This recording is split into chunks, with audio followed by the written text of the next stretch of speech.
वफा से इलाही दिल मेरा। আল্লাহ সুবহানাহু ওয়া তাআলার দরবারে অসংখ্য অগণিত শুকরিয়া যে মহান মালিক অত্যন্ত দয়া করে, মায়া করে, ভালোবেসে, মহব্বত করে আমাদের সকলকে দুনিয়ার সব ব্যস্ততা থেকে ফারিগ করে কোরআন ও হাদিসের আলোচনা করার এবং শোনার মতো মন মানসিকতা দিয়ে এই মহতি জলসা তথা জান্নাতের টুকরা বাগানের মধ্যে আসার এবং বসার মতো সুযোগ করে দিয়েছেন। সে মহান মালিকের আলিশান দরবারে সকলে মন ও প্রাণ উজাড় করে কণ্ঠ ছেড়ে কালেমাতুশ শুকর আদায় করে নেয় আলহামদুলিল্লাহ। জবান দিয়ে যে আলহামদুলিল্লাহ আওয়াজ দিলাম,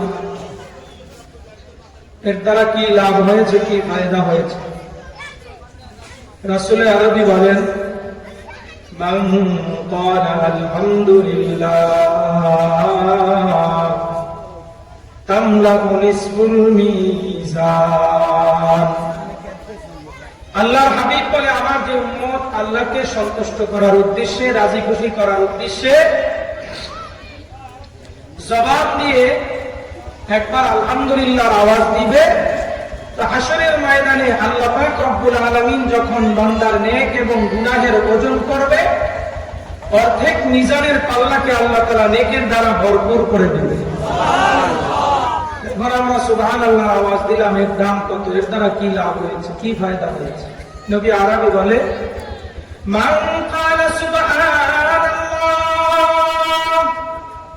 ওয়ালহামদুলিল্লাহ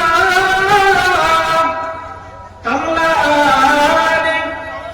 আল্লাহর হাবিব বলে, আমার উম্মত তোমরা যখন জবান দিয়ে আল্লাহর সন্তুষ্টি লাভের উদ্দেশ্যে, জান্নাত পাওয়ার আশায়, জাহান্নাম থেকে মুক্তি পাওয়ার জন্য, আল্লাহর রিজওয়ানের জন্য জবান দিয়ে বেশি বেশি সুবহানাল্লাহ আলহামদুলিল্লাহর আওয়াজ দিবা, হাশরের ময়দানে আল্লাহ পাক রব্বুল আলামিন যখন বান্দার নেক এবং গুনাহের ওজন করবে, পরিপূর্ণ মিজানের পাল্লাকে আল্লাহ তাআলা নেকের দ্বারা ভরপুর করে দিবে।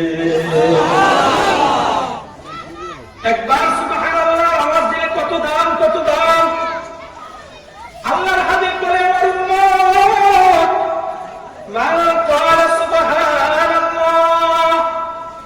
মান ক্বালা সুবহানাল্লাহি ওয়া বিহামদিহি বুরিসাত লাহু নাখলাতুন ফিল জান্নাহ। আমার যে উম্মত জবান দিয়ে একবার সুবহানাল্লাহি ওয়া বিহামদিহি পাঠ করবে, সঙ্গে সঙ্গে আল্লাহ জান্নাতের মধ্যে তার জন্য সুস্বাদুপূর্ণ একটা খেজুরের বৃক্ষ রোপণ করে দিবে। দুইবার পাঠ করবে, দুইটা খেজুরের বৃক্ষ রোপিত হয়ে যাবে। তিনবার পাঠ করবে, তিনটা খেজুরের গাছ তার জন্য লাগানো হয়ে যাবে। এমনি ভাবে যতবার সুবহানাল্লাহি ওয়া বিহামদিহি পাঠ করবে, ততটা সুস্বাদুপূর্ণ খেজুরের বৃক্ষ আল্লাহ তাআলা তার নামে জান্নাতের মধ্যে লাগিয়ে রাখবে। হাদিসে পাকের মধ্যে লেখা আছে, পয়গম্বর আরবি বলে,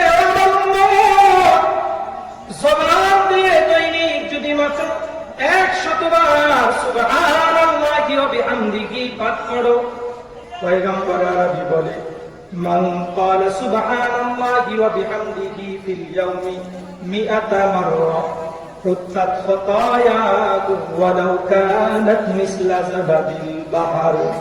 আল্লাহর পয়গম্বর বলে, আমার যে উম্মত তার জবানটা দিয়ে দৈনন্দিন 100 বার সুবহানাল্লাহি ওয়া বিহামদিহি এই জিকির করবে, তার আমলনামায় যদি সমুদ্রের ফেনা পরিমাণ সগীরা গুনাহ থাকে, আল্লাহর পয়গম্বর বলে আল্লাহ তাআলা জিকিরের বরকতে মাত্র 100 বার সুবহানাল্লাহি ওয়া বিহামদিহি পাঠ করার বরকতে তার আমলনামার মধ্যে যে সমস্ত গুনাহ আছে, সমুদ্রের ফেনা পরিমাণ যদি হয়, মুহূর্তের মধ্যেই আল্লাহ তাআলা মাফ করে দেবে।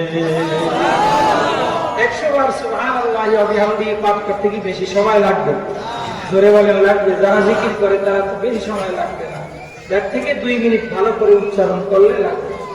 এজন্য 100 বার দৈনন্দিন ফিরিয়াও শব্দ ব্যবহার করেছেন রাসূল। দৈনন্দিন 100 বার হাঁটতে চলতে উঠতে বসতে যে হালতে থাকি, উঠু থাক চাই না থাক, 100 বার এই জিকিরের আমল করব। রাজি আছি তো ইনশাআল্লাহ? পয়গম্বর আরবি বলেন, বুখারী শরীফের শেষের হাদিস, আল্লাহর পয়গম্বর বলেন, কালিমাতান হাবিবাতান ইলা রহমান, দুটি কালিমা এমন রয়েছে যেই দুইটা কালিমা জবান দিয়ে উচ্চারণ করা একবারে সহজ। সাকিলাতান ফিল মিজান, কিন্তু মিজানের পাল্লার মধ্যে আর ওজন অনেক ভারী হয়ে যাবে, আল্লাহর কাছে অনেক প্রিয়। এর চাইতে আর কোন জিকির আল্লাহর কাছে প্রিয় নাই। এই জিকিরটাই আল্লাহ তাআলার কাছে প্রিয় একটা জিকির। সুবহানাল্লাহি ওয়া বিহামদিহি সুবহানাল্লাহিল আযীম। জবান দিয়ে উচ্চারণ করা একবারে সহজ, কিন্তু মিজানের পাল্লার মধ্যে আর ওজন অনেক ভারী হবে।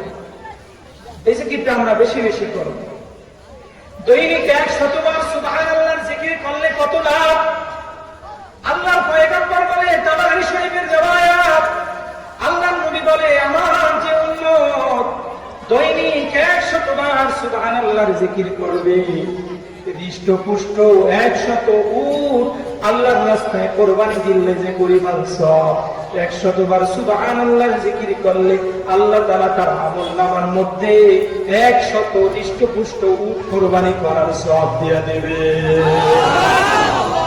আলহামদুলিল্লাহ জিকির করলে কত লাভ? আল্লাহর পয়গম্বর বলে, আমার কোন উম্মত যখন দৈনিক 100 বার আলহামদুলিল্লাহ আওয়াজ দিবে, আলহামদুলিল্লাহর জিকির করবে, যুদ্ধক্ষেত্রে ব্যবহারযোগ্য যুদ্ধের সমস্ত কৌশল বোঝে এমন যেই ঘোড়াগুলো আছে, সব ঘোড়াই কিন্তু যুদ্ধ করতে পারে না। কিছু ঘোড়া দেখবেন গুলিস্তান থেকে সদরঘাট পর্যন্ত মানুষ টানে, এদেরকে ওইভাবেই কি করছে, তৈরি করা হয়েছে, এদেরকে ওইভাবেই লালন পালন করা হচ্ছে। যারা গুলিস্তান গেছেন দেখবেন যে সেখান থেকে ওই ঘোড়ার গাড়ি আছে, ঘোড়ার গাড়িতে করে করে মানুষ সদরঘাট পর্যন্ত নিয়ে আসবে। এই ঘোড়া নিয়ে যদি আগামীকালকে আপনি যুদ্ধের ময়দানে যান, তাহলে আপনিও সাইজ হবেন, গরম সাইজ হয়ে যাবে। এখানে যুদ্ধ বোঝে না, প্রশিক্ষণ দিতে হবে। যুদ্ধ বোঝে প্রশিক্ষিত ঘোড়া যেগুলো, এগুলোর দাম অনেক বেশি। পিছনে যে সমস্ত ছোট বাচ্চারা কথা বলে, আপনারা বুঝলাম যারা আছেন, স্বেচ্ছাসেবক যারা আছেন, এদের কথাগুলো একটু বন্ধ করার ব্যবস্থা, এদেরকে দূরে দূরে রাখেন। রাস্তার 2 সাইডে 2 জন দাঁড়ান, যাতে করে শব্দগুলো এদিকে না আসে, একটু খেয়াল রাখেন। তো দৈনিক 100 বার আলহামদুলিল্লাহর জিকির করলে কত লাভ? নবী আরবি বলে, যুদ্ধ বোঝে, যুদ্ধ করতে সমর্থ আছে, যুদ্ধের কলাকৌশল বোঝে এমন 100 ঘোড়া, হৃষ্টপুষ্ট ঘোড়া আল্লাহর রাস্তায় সদকা করে দিলে যে পরিমাণ সওয়াব, 100 বার আলহামদুলিল্লাহর জিকির করলে আল্লাহ সমপরিমাণ সওয়াব বান্দার আমলনামার মধ্যে দেয়া দিবে। দৈনন্দিন 100 বার আল্লাহু আকবারের জিকির করলে কত লাভ? পয়গম্বর আরবি বলে, ও আমার উম্মত, জবান দিয়ে আল্লাহর সন্তুষ্টি লাভের উদ্দেশ্যে, আল্লাহর রেজামন্দির জন্য জবান দিয়ে যদি 100 বার আল্লাহু আকবারের জিকির করো, আল্লাহু আকবারের আওয়াজ দাও, তাহলে ওই হজের মৌসুমে মক্কায় থেকে হৃষ্টপুষ্ট 100 উট কোরবানি করলে যে পরিমাণ সওয়াব, সমপরিমাণ সওয়াব আল্লাহ 100 বার আল্লাহু আকবার পাককারীর আমলনামার মধ্যে দিয়ে দিবে। বাকি রইল লা ইলাহা ইল্লাল্লাহ। পয়গম্বর আরবি বলে, ও আমার উম্মত, আসমান থেকে জমিন পর্যন্ত, মা বাইনাস সামাই ওয়াল আরদ, আসমান থেকে জমিন পর্যন্ত এর মধ্যে যত ফাঁকা জায়গা আছে, এই ফাঁকা জায়গার মধ্যে যদি স্বর্ণের মাধ্যমে সব কিছু ভরাট করে দেওয়া হয়, ভরাট দেওয়া হয়, আসমান জমিনের মধ্যে যত খাজানা আছে, যত অর্থ সম্পদ আছে, যত দামি দামি জিনিস আছে, এগুলো যদি এক পাল্লায় দেওয়া হয়, কালেমা লা ইলাহা ইল্লাল্লাহ যদি এক পাল্লায় দেওয়া হয়, কালেমা লা ইলাহা ইল্লাল্লাহর পাল্লাই ভারী হয়ে যাবে। আরো একটা জিকির আছে, আল্লাহর পয়গম্বর বলে, আমার উম্মত, আলা আদুল্লুকা আলা কানজিন মিন কুনুজিল জান্নাহ, তোমাদেরকে কি জান্নাত রত্নের মধ্য থেকে একটি রত্ন ভান্ডার সম্পর্কে আমি তোমাদেরকে সংবাদ দিব না, তোমাদেরকে কি আমি অবগত করব না? সাহাবায়ে কেরাম বললেন, অবশ্যই ইয়া রাসূলুল্লাহ, আমাদেরকে সেই জান্নাতের রত্ন ভান্ডার সম্পর্কে বলে দেন। আল্লাহর হাবিব তাদেরকে বলতেছেন, আকসিরু কওলু লা হাওলা ওয়ালা কুওয়াতা ইল্লা বিল্লাহ। তোমরা যদি সেই জান্নাতের রত্ন ভান্ডার পেতে চাও, তাহলে অধিক পরিমাণে লা হাওলা ওয়ালা কুওয়াতা ইল্লা বিল্লাহ এই জিকিরটা তোমরা পাঠ করবে। এটাও একটা জিকির, হাদিসের মধ্যে এটাকেও জিকির হিসাবে উল্লেখ করা হয়েছে। কত লাভ এই জিকির করলে। হযরত মাখউম রাহমাতুল্লাহি আলাইহি বলেন, আল্লাহ যেই বান্দা আল্লাহর সন্তুষ্টি লাভের উদ্দেশ্যে দৈনন্দিন 100 বার লা হাওলা ওয়ালা কুওয়াতা ইল্লা বিল্লাহ এই জিকিরটা পাঠ করবে, পাঠ করার সঙ্গে সঙ্গে আল্লাহ পাক রব্বুল আলামিন তাকে 99টি বড় বড় রোগ থেকে আল্লাহ তাআলা হেফাজত করবে। এর মধ্যে সবচাইতে ছোট রোগ হলো মানুষের পেরেশানি। যে ব্যক্তি লা হাওলা ওয়ালা কুওয়াতা ইল্লা বিল্লাহ এই জিকিরটা করবে, আল্লাহ তাআলা তার পেরেশানি, সমস্ত পেরেশানি, টেনশনকে আল্লাহ তাআলা দূর করে দেবে। এটা আল্লাহ তাআলার দৃষ্টিতে, রাসূলের দৃষ্টিতে ছোট জিনিস হলেও, ছোট রোগ হলেও আমাদের দৃষ্টিতে কিন্তু এটা অনেক বড় একটা রোগ। কথা ঠিক না? ডাক্তারের কাছে গেলেই আজকে বলা হয়, যদি প্রেসার মেপে তাহলে দেখা হয় প্রেসার যদি বাড়তি থাকে ঔষধ কিছু দেয়, প্রেসারের ওষুধ দেয়, আর বলে যে টেনশন করেন না, আপনি মনে হয় বেশি টেনশন করেন, এজন্য আপনার প্রেসার বাড়তি হয়ে গেছে। কথা ঠিক না? টেনশনের ঔষধ, পেরেশানির ঔষধ আজ পর্যন্ত কোন ডাক্তার আবিষ্কার করতে পারছে?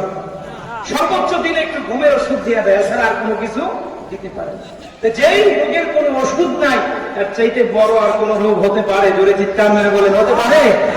আল্লাহর হাবিব রেফারেন্স দিয়ে হযরত মাখউম রাহমাতুল্লাহি আলাইহি বলে, যেই বান্দা এই জিকিরটা করবে, আল্লাহ তাআলা তার যে পেরেশানি আছে, টেনশন আছে, এই পেরেশানি এবং টেনশন সব কিছু আল্লাহ তাআলা দূর করে দেবে।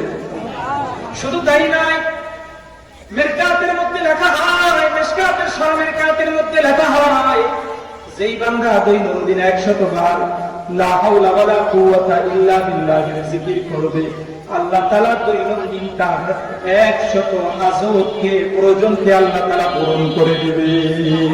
এর মধ্যে সবচেয়ে ছোট প্রয়োজন হলো মানুষের যে রিজিকের অভাব অনটন আছে, এই রিজিকের অভাব অনটন দূর করে আল্লাহ তাআলা তার জন্য হালাল রুজির ব্যবস্থা করে দেবে।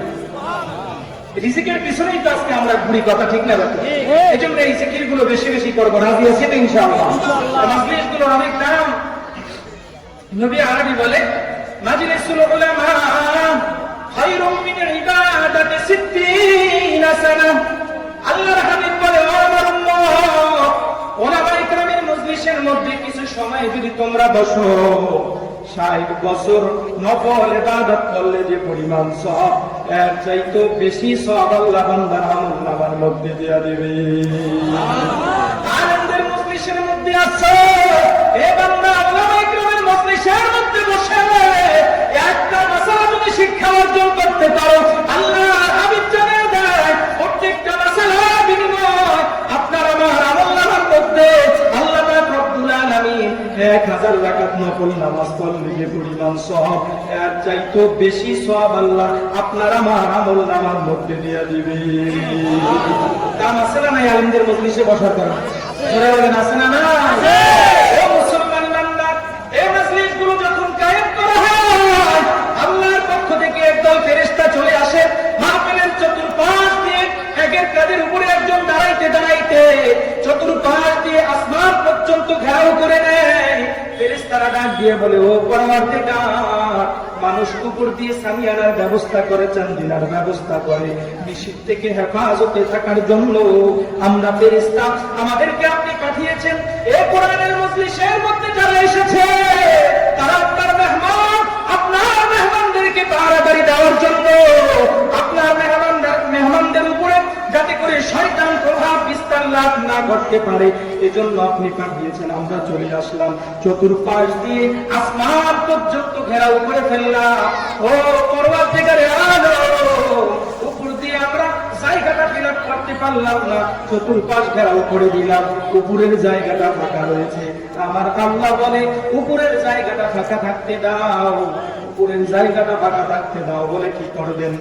আল্লাহর পয়গম্বরের মাধ্যমে আল্লাহ পাক রব্বুল আলামিন জানিয়ে দেয়, আমার যে বান্দাগুলো কোরআনের মহব্বতে, জান্নাতের মহব্বতে, জান্নাত পাওয়ার আশায়, জাহান্নাম থেকে মুক্তি পাওয়ার জন্য এই কোরআনের মজলিসের মধ্যে চলে আসবে, আল্লাহ পাক রব্বুল আলামিন পয়গম্বরের মাধ্যমে হাদিসে কুদসির ভিতরে জানিয়ে দেয়, এই মজলিসগুলোর মধ্যে যারা বসবে উপরের জায়গা দিয়ে আমি আল্লাহ তাদের জন্য ওয়া নাযালাত আলাইহিমুস সাকিনা, আমি আল্লাহ আসমান থেকে তাদের জন্য উপরের জায়গা দিয়ে শিলাবৃষ্টির মতো রহমত নাজিল করতে থাকব।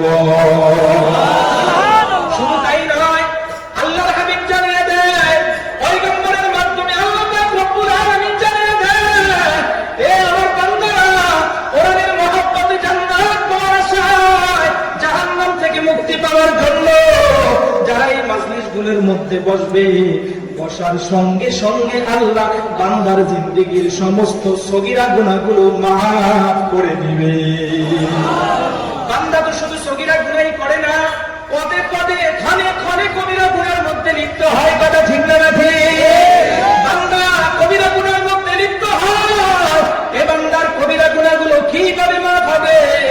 ইমাম কুরতুবী রাহমাতুল্লাহি আলাইহি বলে, বান্দা যখন কোন উলামায়ে কেরামের মজলিসের মধ্যে বসে, আমলের নিয়তে বসে, আখিরি মুনাজাত দিয়ে দুগোটা চোখের পানি ছেড়ে দিবে, বান্দার চোখের পানি নাকের ডগার সামনে আসার আগে আগে আমার আল্লাহ বান্দার পিছনের জিন্দেগীর সমস্ত কবিরা গুনাহ মাফ করে দিবে। সগীরা কবিরা উভয় গুনাহ মাফ। কাগজের মধ্যে লেখা আছে, লেখা যদি মুছে ফেলি তাহলে সাদা কাগজ পড়ে থাকবে। কথা ঠিক না ভাই? আমার আল্লাহ ডাক দিয়ে বলে, ও পয়গম্বর, আমার বান্দার সগীরা গুনাহ মাফ, কবিরা গুনাহ আমি আল্লাহ মাফ করে দিলাম। আমার বান্দার আমলনামা শূন্য, আমলনামা সাদা অবস্থায় পড়ে থাকবে, এটা তো হতে পারে না।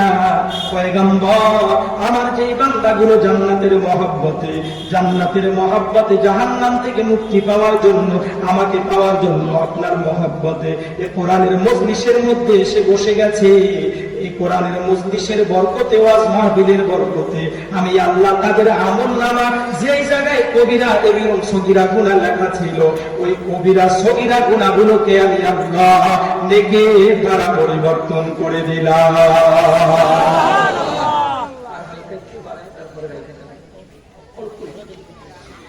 কবিরা সগীরা সব গুনাহ মাফ করে আল্লাহ ক্ষান্ত হন নাই।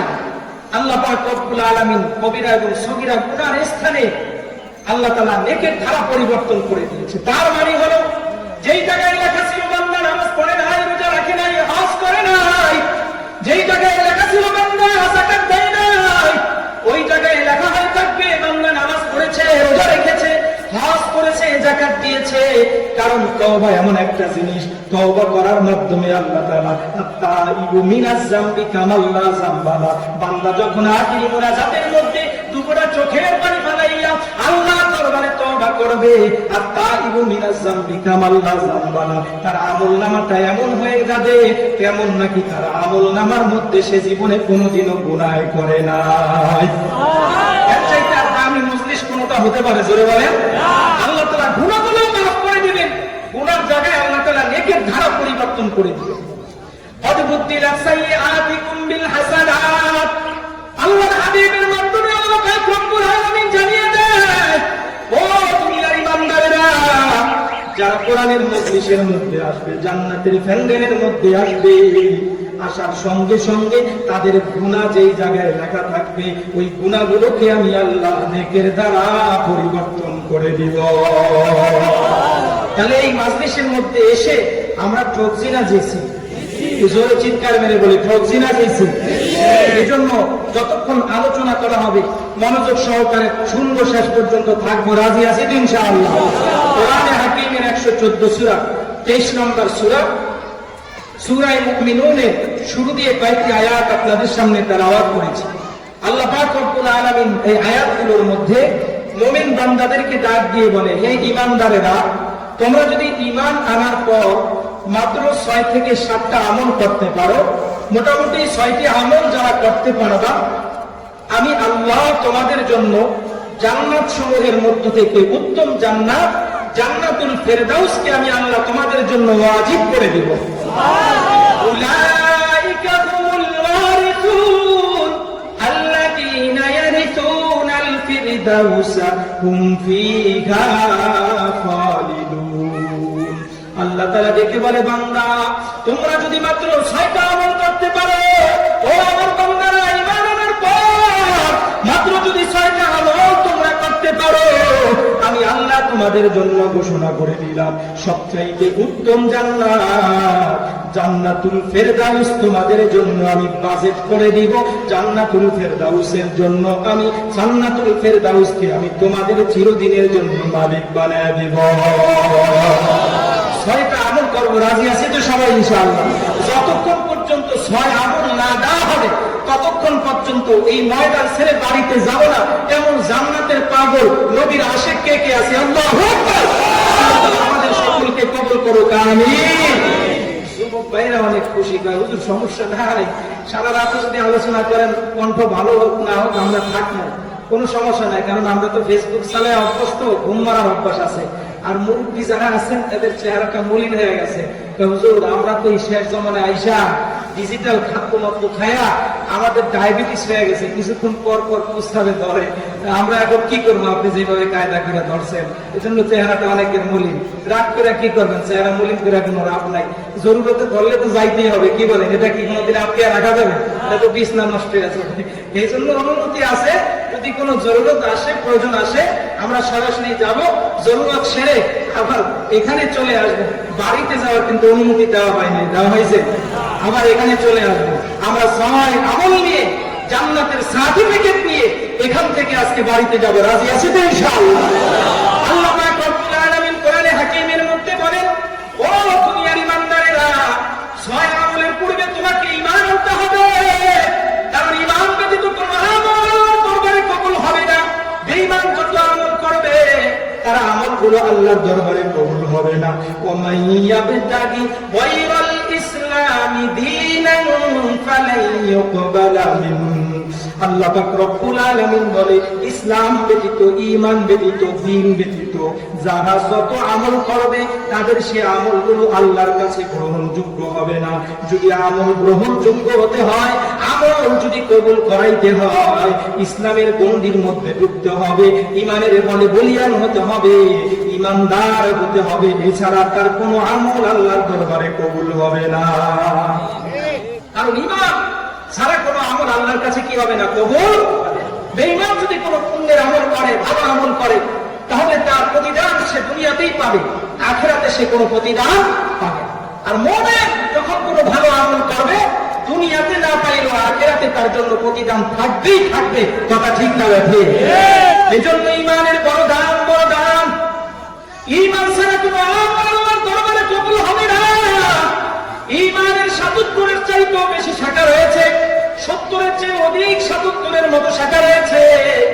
এর মধ্যে সর্বোত্তম শাখা হলো কওলু লা ইলাহা ইল্লাল্লাহ, আল্লাহ ব্যতীত আর কোনো মাবুদ নাই, নবী মুহাম্মদ আল্লাহ তাআলার প্রেরিত বান্দা এবং রাসূল। কালেমার স্বীকৃতি দিয়া দেওয়া, জবান দিয়ে কালেমার স্বীকৃতি দেওয়া, এর চাইতে এটা হলো ঈমানের প্রথম স্তর। ঈমানের প্রথম শাখা হলো কালেমা লা ইলাহা ইল্লাল্লাহ পাঠ করে দেওয়া। কালেমার স্বীকৃতি দেওয়া মানে হলো মৌলিকভাবে 3টা জিনিসের স্বীকৃতি প্রদান করা। 1 নম্বরে আল্লাহর জাতকে বিশ্বাস করা, মানে আল্লাহ আছে এ কথা বিশ্বাস করতে হবে। আল্লাহ আছে এ কথা বিশ্বাস আমরা করি না? কি বলেন, আছে না নাই? আছে না নাই?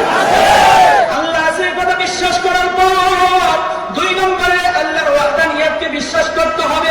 তার মানে আল্লাহ কয়জন, জোরে চিৎকার মেরে বলি কয়জন? আল্লাহ আছে এ কথা বিশ্বাস করার পর প্রত্যেক মুমিন তার জবান দিয়ে বলবে আল্লাহ হলো একজন, আল্লাহর কোনো ছেলে নাই, মেয়ে নাই, স্ত্রী নাই, পুত্র নাই, তার সমকক্ষ কেউ নাই, তিনি কারো মুহতাজ নয়। আল্লাহ পাক রব্বুল আলামিন একা ইরাদা জিরাদা বিরাজ, আল্লাহর সমকক্ষ কেউ হতে পারে না, পারবেও না। কথা ঠিক না ভাই? এটা প্রত্যেক মুমিনের অন্তরের ভিতরে ফিট করতে হবে। কোরআনে হাকিমের বিভিন্ন আয়াতের মাধ্যমে আল্লাহ পাক রব্বুল আলামিন তার ওয়াহদানিয়াতকে প্রমাণ করেছেন, তার একাত্মবাদকে প্রমাণ করেছেন। আজকে অনেক মানুষ আছে যারা আল্লাহ তাআলার একাত্মবাদকে বিশ্বাস করতে চায় না, আল্লাহ একজন এ কথা বিশ্বাস স্থাপন করতে চায় না। ইহুদিরা মনে করে আল্লাহ হলো দুজন, ওযাইর আলাইহিস সালামকে আল্লাহ তাআলার সন্তান মনে করে, আর খ্রিস্টানরা মনে করে আল্লাহ হলো তিনজন, তৃতীয়বাদে বিশ্বাসী তারা। আর আমগো দেশের মধ্যে, পার্শ্ববর্তী দেশের মধ্যে যে হিন্দু ভাইরা আছে, এরা একজন দুইজন নয়, 32 কোটি দেবতার এরা খোদা মনে করে। নাউযুবিল্লাহ। পূজা করতে করতে করতে করতে লুঙ্গির নিচে যা আছে, প্যান্টের নিচে যা আছে, এগুলোরও পূজা করা আরম্ভ করে দিছে। কথা ঠিক না ঠিক আছে না? নাই পানির ভিতরে নাই, আমি নিশ্চয়ই দেখছি পানির ভিতরে নাই, তারপর লুঙ্গি টঙ্গি এগুলো সব সারা দিয়ে তারপরে পূজা করে, পূজা করে। আছে না নাই? এই জন্য আল্লাহ পাক রব্বুল আলামিন কোরআনে হাকিমের বিভিন্ন আয়াতের মাধ্যমে তার একাত্মবাদকে প্রমাণ করেছেন, ওয়াহদানিয়াতকে প্রমাণ করেছেন।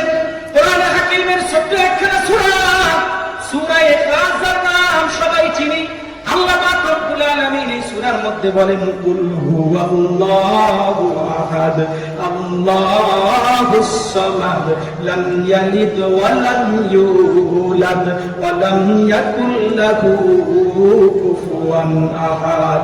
আল্লাহ তাআলা জানিয়ে দেয়, ও পয়গম্বর, দুনিয়ার সব মানুষদেরকে জানিয়ে দেন আমি আল্লাহ হলাম একজন, আল্লাহুস সামাদ, আমি কারো মুখাপেক্ষী নই, লাম ইয়ালিদ ওয়া লাম ইউলাদ, আমি কারোকে জন্ম দেই নাই, কারো থেকে জন্ম নেইও নাই, ওয়া লাম ইয়াকুল লাহু কুফুয়ান আহাদ, আমার সমকক্ষ কেউ নাই। আল্লাহর সমকক্ষ কেউ আছে? নিজরে বলেন আছে? আল্লাহ পাক রব্বুল আলামিন এই ছোট্ট সূরার মধ্যে তার ওয়াহদানিয়াত একাত্মবাদ প্রমাণ করার কারণে এই ছোট্ট সূরার এত দাম, এত দাম। আল্লাহর পয়গম্বর বলে, ও তোমাদের মধ্যে এমন কোন ব্যক্তি আসেনি যারা ঘুমের পূর্বে 10 পারা কোরআনের তেলাওয়াত করে তারপরে ঘুমাইবা। সাহাবায়ে কেরামের অনেকে বলে, ইয়া রাসূলুল্লাহ, দিনের বেলাতে অনেক কষ্ট করি, পরিশ্রম করি, আবার ঘুমের পূর্বে যদি 10 পারা কোরআন তেলাওয়াত করি, রাত অর্ধেক হয়ে যাবে, আমরা ঘুমাবো কোন সময়? আল্লাহ পয়গম্বর ডেকে বলে, আমার সাহাবীরা শুনো, তোমরা যদি ঘুমের পূর্বে একবার সূরা ইখলাস পাঠ করো, তো আল্লাহ তাআলা তোমাদের আমলনামার মধ্যে 10 পারা কোরআনের সওয়াব লিখিয়া দিবে। দুইবার যদি তেলাওয়াত করো, আল্লাহ তাআলা তোমাদের আমলনামার মধ্যে 20 পারা তেলাওয়াতের সওয়াব লিখে দিবেন। তিনবার যদি তেলাওয়াত করো, আল্লাহ তাআলা তোমাদের আমলনামার মধ্যে 1 খতম কোরআনের সওয়াব লিখিয়া দিবে। শুধু তাই নয়, আল্লাহর পয়গম্বর সাহাবায়ে কেরামদেরকে বলে, ও আমার সাহাবীরা রে, যেই বান্দা দৈনন্দিন 10 বার সূরা ইখলাস তেলাওয়াত করবা, 10 বার তেলাওয়াত করার সঙ্গে সঙ্গে আল্লাহ পাক রব্বুল আলামিন তার জন্য জান্নাতের মধ্যে স্বর্ণকমল সুন্দর স্বর্ণে খচিত ভালো একটা জান্নাতের মধ্যে একটা গুফা, একটা বালাখানা তার জন্য নির্মাণ করে দিবে। 20 বার সূরা ইখলাস তেলাওয়াত করবেন, আল্লাহর পয়গম্বর বলে তার জন্য জান্নাতের মধ্যে 2টা ঘর নির্মাণ করা হবে। 30 বার তেলাওয়াত করা হবে, আল্লাহর পয়গম্বর বলে তার জন্য 3টা ঘর নির্মাণ হয়ে যাবে। হযরত ওমর ডেকে বলে, ও পয়গম্বর, কোন বান্দা যদি তার চাইতেও বেশি তেলাওয়াত করে, তাহলে কি তার চাইতে বেশি হবে কিনা? আল্লাহর পয়গম্বর বলে, আল্লাহু আওসাউ, আল্লাহ পাক রব্বুল আলামিন ওই বান্দাকে এর চাইতেও বেশি জান্নাত দিতে সমর্থ। কথা ঠিক না ঠিক? যতবার তেলাওয়াত করবে, 10 বার তেলাওয়াত করলে জান্নাতের মধ্যে তার জন্য একটা ঘর নির্মাণ হয়ে যাবে। সুবহানাল্লাহ, কত সুন্দর ফজিলত! কেন? শুধু তাওহীদ প্রমাণ করার কারণে। দৈনন্দিন যেই বান্দা 100 বার সূরা ইখলাসের তেলাওয়াত করবে, আল্লাহর পয়গম্বর বলে তার জন্য 2টা সুসংবাদ। 1 নম্বর সুসংবাদ হলো, আল্লাহ পাক রব্বুল আলামিন তার পিছনের জিন্দেগি 50 বছরের যেই আমলনামার মধ্যে সগীরা গুনাহ আছে, সঙ্গে সঙ্গে আল্লাহ পাক রব্বুল আলামিন 100 বার সূরা ইখলাস তেলাওয়াত করার কারণে তার আমলনামায় অর্জিত 50 বছরের সগীরা গুনাহ আল্লাহ তাআলা মাফ করে দিবে। আর একটা সুসংবাদ তার জন্য, বারাআতুম মিনান নার, আল্লাহ পাক রব্বুল আলামিন চিরদিনের জন্য তাকে জাহান্নাম থেকে মুক্তি দিয়া দিবে। কোন বান্দা সূরা ইখলাসকে যদি মহব্বত করে আর বারবার তেলাওয়াত করে, আল্লাহ পাক রব্বুল আলামিন তার জন্য জান্নাত ওয়াজিব করে দিবে। হযরত আবু হুরায়রা রাদিয়াল্লাহু তাআলা আনহু থেকে বর্ণিত, তিনি বলেন আল্লাহর পয়গম্বরের সঙ্গে আমরা এক সাহাবীকে দেখার জন্য গিয়েছিলাম।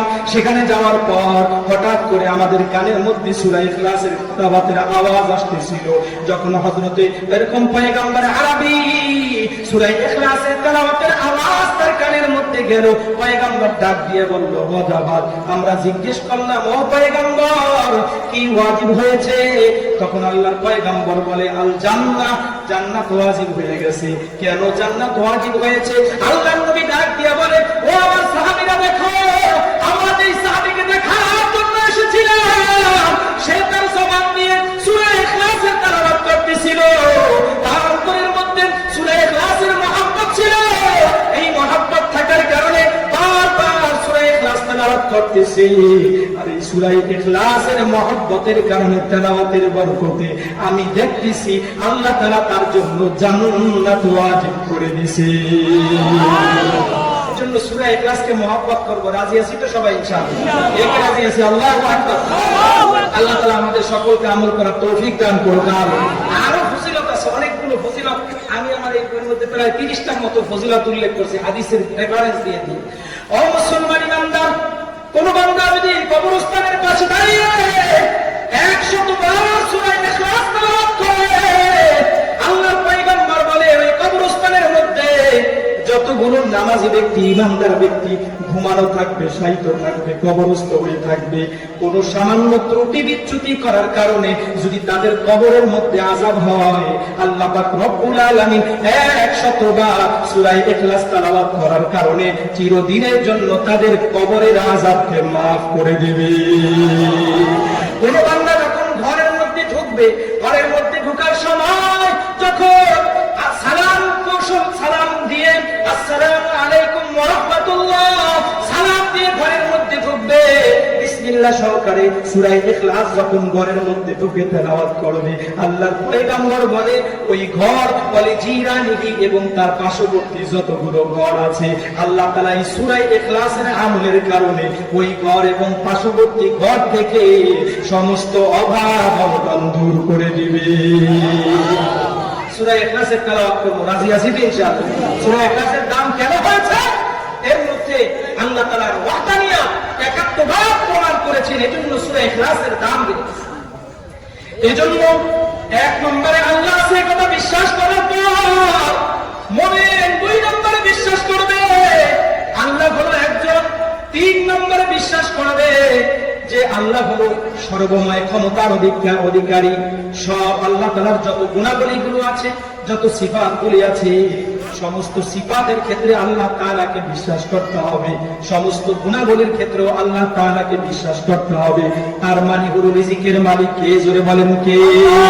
রিজিকের মালিক আল্লাহ, হায়াতের মালিক আল্লাহ, মওতের মালিক আল্লাহ, সব ক্ষমতার মালিক একমাত্র আল্লাহ।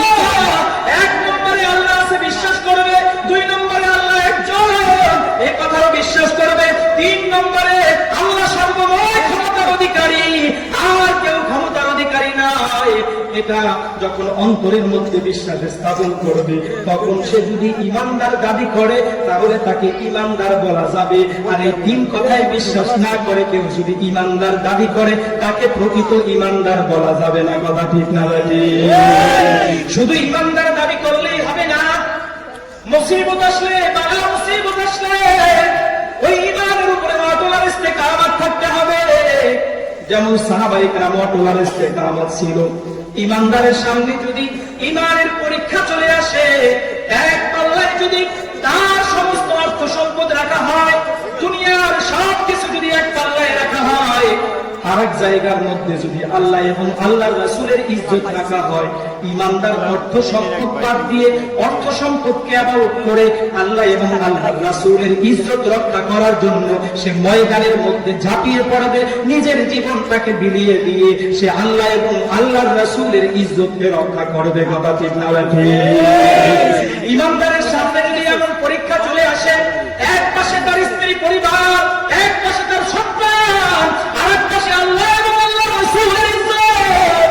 তাহলে ইমানদার ইমানের পরীক্ষা যখন দিবে, সে এক পাশে যেই সন্তান স্ত্রী পরিবার বর্গ আছে সেগুলোকে পরিত্যাগ করে আল্লাহ এবং আল্লাহর রাসূলের ইজ্জত রক্ষার জন্য সে ময়দানে ঝাঁপিয়ে পড়বে, নিজের জীবন বিলিয়ে দিয়ে আল্লাহ এবং আল্লাহর রাসূলের ইজ্জতই রক্ষা করবে। কথা ঠিক না ঠিক? এমন একজন সাহাবীর নাম হলো হযরত বুরাইদা আসলামী রাদিয়াল্লাহু তাআলা আনহু। আল্লাহর নবীর প্রিয় সাহাবী হযরত বুরাইদা আসলামী রাদিয়াল্লাহু তাআলা আনহু আল্লাহর পয়গম্বরের সামনে উপস্থিত, ডাক দিয়ে বলে, ও পয়গম্বর, আমি একজন বিবাহ উপযুক্ত সাহাবী, নবী গো, আমি বিভিন্ন বাড়িতে প্রস্তাব নিয়ে গিয়েছিলাম, কেউ আমার প্রস্তাব গ্রহণ করে না, আমাকে দেখতে সুন্দর দেখা যায় না, আমার টাকা পয়সা নাই, আমার অর্থ সম্পদ নাই, বংশীয় মর্যাদা নাই, এজন্য আমার কাছে তার সন্তান গুলো বিবাহ দিতে চায় না। ও পয়গম্বর, আমার তকদিরে বিবাহ আছে কিনা জানিয়ে দেন।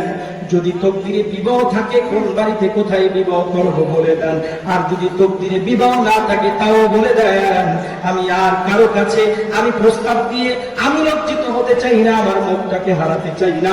জঙ্গলের মধ্যে গিয়ে ইবাদত করে করে আমি আমার বাকি জিন্দেগিটা কাটিয়ে দিব। আল্লাহর নবী ডাক দিয়ে বলেন, ও আমার সাহাবী বুরাইদা, আপনি কারহু মিন সুন্নতি ফামান রাগিবা আন সুন্নতি ফালাইসা মিন্নি। বিবাহ হলো আমি নবীর সুন্নাত, আমি নবীর আদর্শ। যেই বান্দা আমি নবীর সুন্নাত থেকে বিমুখ হয়ে থাকবে, আমি নবীর আদর্শ থেকে বিমুখ হয়ে থাকবে, সে আমার উম্মতের দলভুক্ত নয়। একটু আগেই তো ভালো ছিল, হালকা একটু বাড়ায় দাও, তোমার টান দিলে ছাড়ে, কিন্তু টান না দিলে আবার বন্ধ হয়ে যায়। ভাষা সাউন্ডকে একটু বাড়ায় দেয়, কঙ্কন না করা পর্যন্ত বাড়াইতে থাকে, আওয়াজটা যাতে ধরে টান দিয়ে নিয়ে যায়। আল্লাহর নবী ডাক দিয়ে বলতেছে, ও বুরাইদা, ঠিক আছে, আল্লাহর নবী ডাক দিয়ে বলতেছে, বুরাইদা, অবশ্যই তুমি বিবাহ করবা, কারণ বিবাহ হলো আমি নবীর সুন্নাত, আমি নবীর আদর্শ। আন-নিকাহু মিন সুন্নতি ফামান রাগিবা আন সুন্নতি ফালাইসা মিন্নি। বিবাহ হলো আমি নবীর সুন্নাত, আমি নবীর আদর্শ। যেই বান্দা বিবাহ থেকে বিমুখ হয়ে থাকবে, পিছু পা হয়ে থাকবে, সে আমার উম্মতের দলভুক্ত হতে পারবে না। আন-নিকাহু নিসফুল ঈমান ওয়াল বাকি ফালিয়াত্তাকিল্লাহ মিন। বিবাহ হলো অর্ধেক ঈমান, একজন ঈমানদারের অর্ধেক ঈমান পরিপূর্ণ হয় বিবাহ করার পর, আর বাকি ঈমান পরিপূর্ণ হয় তাকওয়া অবলম্বন করার পর। এজন্য আল্লাহর পয়গম্বর বলে, অবশ্যই তুমি বিবাহ করবা, কারণ লা রাহবানিয়াতা ফিল ইসলাম।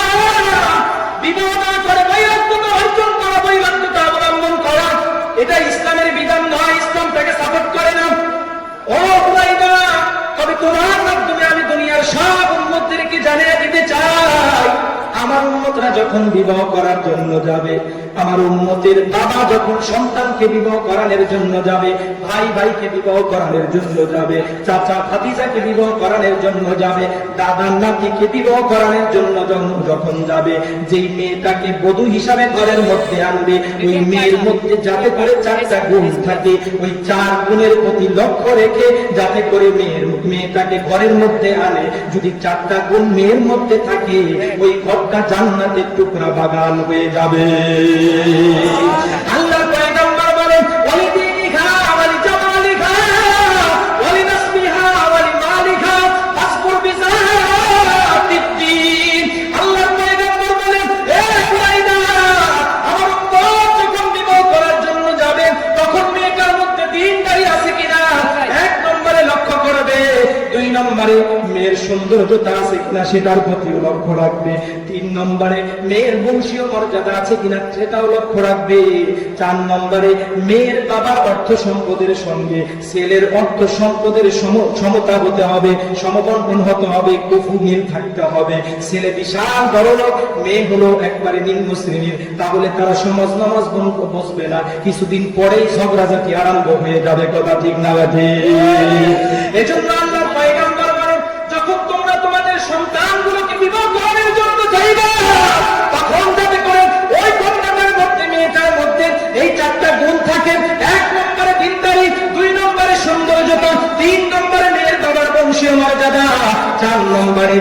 মেয়ের বাবার যে অর্থ সম্পদ আছে তার সঙ্গে ছেলের বাবার অর্থ সম্পদের সমতা হওয়া অর্থাৎ মিল থাকা, যদি এমন হয় তাহলে তোমরা মেয়েটাকে বিবাহ করবা। আল্লাহর নবী ডাক দিয়া বলে, বুরাইদা তবে সাবধান, আমার শেষ জামানার উম্মত যারা হবে, ওই শেষ জামানায় সব নারীদের মধ্যে এই 4 গুণ খুঁজে পাওয়া যাবে না, কারণ তখন তো ঈমানের অনেক দুর্বলতা পাওয়া যাবে। দিনদারি পাইলে সৌন্দর্যতা পাবা না, সৌন্দর্যতা পাইলে দিনদারি পাবা না, টাকা পয়সা থাকলে আবার বংশীয় মর্যাদা থাকবে না, একটা পাইলে তোমরা একটা পাবা না। কথা ঠিক না বাকি? আজকে তো এই জন্য আমরা কোনো দিকই আমরা লক্ষ্য করি না, কোনো দিকই আমাদের দরকার হয় না, দিনদারি আমরা চাই না, টাকা পয়সা এরকম ভাবে সৌন্দর্যতা চাই না, বংশীয় মর্যাদা চাই না।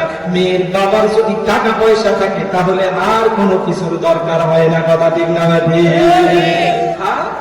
বিদেশের বাড়িতে পাঠাইতে পারবে কিনা, লন্ডন আমেরিকা পাঠাইতে পারবে কিনা, জাপান পাঠাইতে পারবে কিনা, উন্নত রাষ্ট্রের মধ্যে মেয়েকে বিবাহ করলে পাঠাতে পারবে কিনা, সেটা আগে জিজ্ঞেস করে। কথা ঠিক না? কোন শ্বশুর যদি তার এরকম ভাবে জামাতাকে সে বিদেশে পাঠাক অথবা কোটি কোটি টাকার মালিক বানায় দেখ, এটা ইসলাম এটাকে নাজায়েজ বলে না, ইসলাম এটাকে সমর্থন করে যদি স্বেচ্ছায় সে দেয়। কিন্তু জোরপূর্বক ভাবে কন্যাকে বিবাহ করার পূর্বে অথবা বিবাহ করার আগেই শর্ত সাপেক্ষে যদি শ্বশুরের কাছে দাবি করে, এটা যৌতুকের মধ্যে পড়ে যাবে। কথা ঠিক না? সুতরাং এই যৌতুকের ধারে কাছেও আমরা যাবো না, রাজি আছি তো ইনশাআল্লাহ। এই জন্য আল্লাহর পয়গম্বর বলে, হে বুরাইদা, আমার শেষ জামানার উম্মত যারা হবে তাদের মধ্যে তো একটা পাইলে একটা পাওয়া যাবে না, 4 গুণ তাদের মধ্যে একসাথে পাওয়া যাবে না। সুতরাং তাদের মধ্যে যদি তুমি দিনদারি দেখো, আমার শেষ জামানার উম্মতরা যদি ওই মেয়েটার মধ্যে শুধু দিনদারি পায়, ওই দিনদারির প্রতি লক্ষ্য রেখে দিনদার মেয়েটাকে বধূ হিসাবে ঘরের মধ্যে নিয়ে আসবে। সৌন্দর্যতা না থাক, টাকা পয়সা না থাক, বংশীয় মর্যাদা না থাক, যদি নাম্বার 1-এর দিনদারি থাকে, পর্দাশীল নারী হয়, ওই নারীটাকে যদি ঘরের মধ্যে আনা যায়, ওই ঘরটা জান্নাতের টুকরা বাগানে পরিণত হয়ে যাবে। কথা ঠিক না? আর নারীটা যদি বক্তার হয়, ওই ঘরটা হবে জাহান্নামের একটা গর্ত। রাত 12টা বেজে গেছে, রাস্তার কিনারে দাঁড়াইয়া সিগারেটের মধ্যে টান রাখতেছে, বন্ধুটা দিয়ে বলতেছে, বন্ধুরে কি ব্যাপার, বাড়িতে যাও না কেন?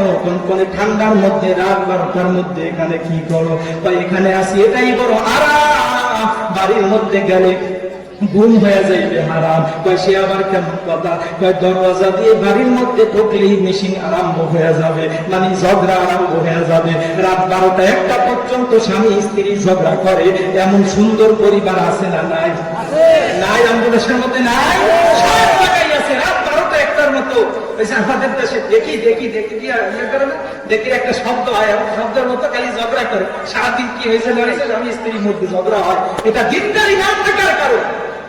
এজন্য আল্লাহর পয়গম্বর বলেন, দিনদারি যদি মেয়ের মধ্যে পাও, আর কোনো কিছুর দরকার নাই, ওই দিনদারির প্রতি লক্ষ্য রেখে মেয়েটাকে বধূ হিসাবে যদি ঘরের মধ্যে আনতে পারো, ঘরটা জান্নাতের টুকরা বাগানে পরিণত হয়ে যাবে। কারণ একটা দিনদার নারী থেকে মানুষ যত বেশি উপকৃত হতে পারে, হীরা মণি মুক্তা জওহরের থেকে, অর্থকরী থেকে, বিশাল বড় অট্টালিকার থেকেও মানুষ এত বড় উপকারিতা হতে পারে না। কথা ঠিক না? আল্লাহর পয়গম্বর বলেন, আদ-দুনিয়া কুল্লুহা মাতা'আ ওয়া খায়রু মাতা'আদ দুনিয়া আল-মারআতুস সালিহা। গোটা দুনিয়া হলো ব্যবহার সামগ্রী, আর মধ্যে সর্বোত্তম ব্যবহার সামগ্রী হলো দিনদার নারী। দিনদার নারীর মাধ্যমে মানুষ যত উপকৃত হয়, এত উপকৃত আর কোনো কিছুর মাধ্যমে হতে পারে না। দিনদার নারী ছিলেননি আপনারা?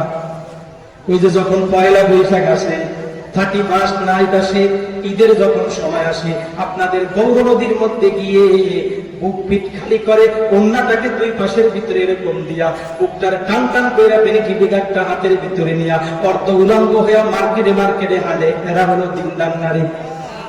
জোরে বলে, এরা দিনদার নারী? তাদেরকে দিনদার বলা যাবে? আল্লাহর পয়গম্বর বলে, নিসাউন আরিয়াতুন কাসিয়াতুন মাইলাতুন মুমিলাতুন। ও উম্মতের দলেরা, আমার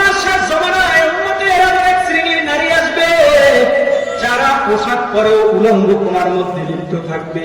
যারা পোশাক পরবে ঠিক আছে, কিন্তু তাদের নাম থাকবে উলঙ্গ নারীদের সঙ্গে। সেটা আবার কেমন কথা? তাই এমন পোশাক তার শরীরের মধ্যে পড়বে, শরীরের মধ্যে তার কেমন কি গঠন আছে, কি আছে না আছে, ওই পোশাকের উপর দিয়ে সব কিছু উপলব্ধি করা হবে, উপলব্ধি করা যাবে।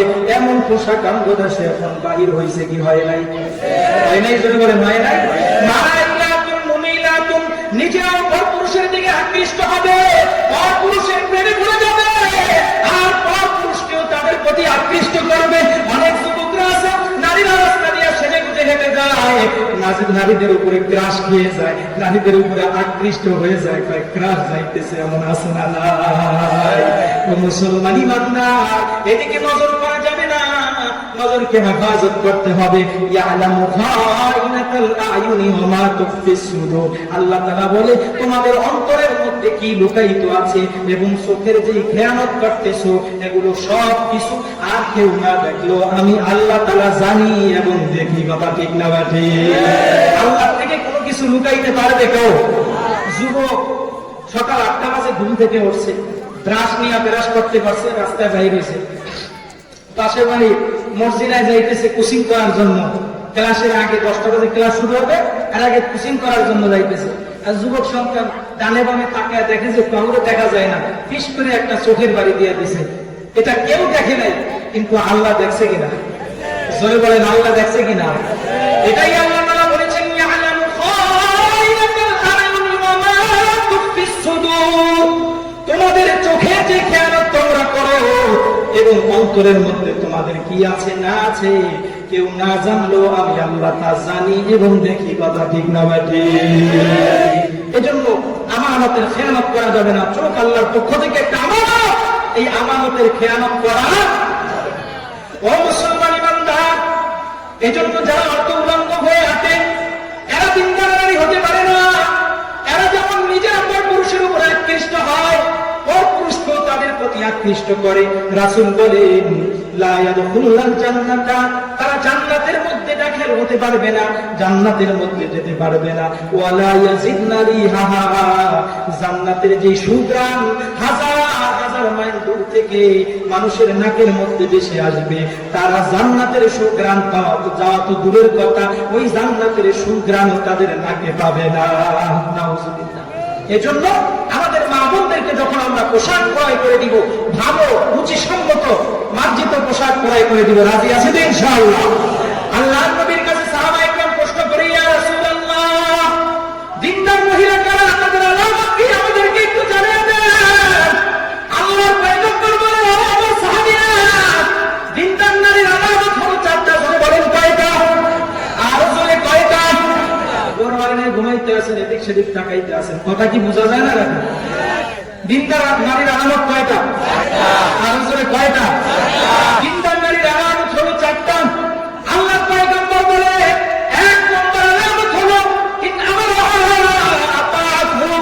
স্বামী যখন কোন আদেশ করবে, শরীয়ত সম্মত যদি আদেশ হয়, সঙ্গে সঙ্গে স্বামীর আদেশটাকে পূরণ করবে। ওয়া ইন নাযারা ইলাইহা সাররাতু, স্বামী যখন স্ত্রীর দিকে তাকাইবে, সঙ্গে সঙ্গে স্ত্রীর দিকে তাকানোর সঙ্গে সঙ্গে স্বামীর মনটা আনন্দিত হয়ে যাবে, পুলকিত হয়ে যাবে। স্বামী রাস্তা দিয়ে হাঁটতেছে, হঠাৎ করে বেগরা নারীর প্রতি নজর পড়ে গেছে, অন্তরের মধ্যে কুমন্ত্রণা চলে গেছে, বাড়ির ভিতরে আসলো, স্ত্রীর দিকে তাকাইলো, তাকিয়ে দেখতেছে স্ত্রী সুন্দর করে সেজে গুজে স্বামীর অপেক্ষায় অপেক্ষমান আছে। স্বামী স্ত্রীর দিকে তাকাইয়া মনটা আনন্দিত হয়ে গেছে, আল্লাহ শুকরিয়া আদায় করলো। ও পরওয়ারদিগার আলম, বাহিরে যেটা দেখে আসলাম, আমার ঘরের মধ্যে তো তার চাইতে ভালো ব্যবস্থা করে রাখছো। মালিক রে, বাহিরের দিকে আর আমি আমার দৃষ্টিকে দিব না, আমি আর বাহিরের দিকে তাকাবো না, আমি আমার ঘরের স্ত্রীর দিকেই তাকাবো। আল্লাহর পয়গম্বর বলেন, তুমি তোমার স্বামীর নজরে হেফাজতের জন্য ঘরের মধ্যে সেজে গুজে স্বামীর সহযোগিতা তুমি করলা। আল্লাহর পয়গম্বর বলেন, স্বামীর মনোরঞ্জনের জন্য, স্বামীকে আনন্দ দেওয়ার জন্য, স্বামীকে তৃপ্তি দেওয়ার জন্য, স্বামীকে পুলকিত রাখার জন্য, যতক্ষণ পর্যন্ত একটা নারী তার ঘরের মধ্যে সাজগোজ অবস্থায় থাকবে, ততক্ষণ পর্যন্ত তার আমল নামার মধ্যে নফল ইবাদতের সওয়াব লেখা হবে। শুধু তাই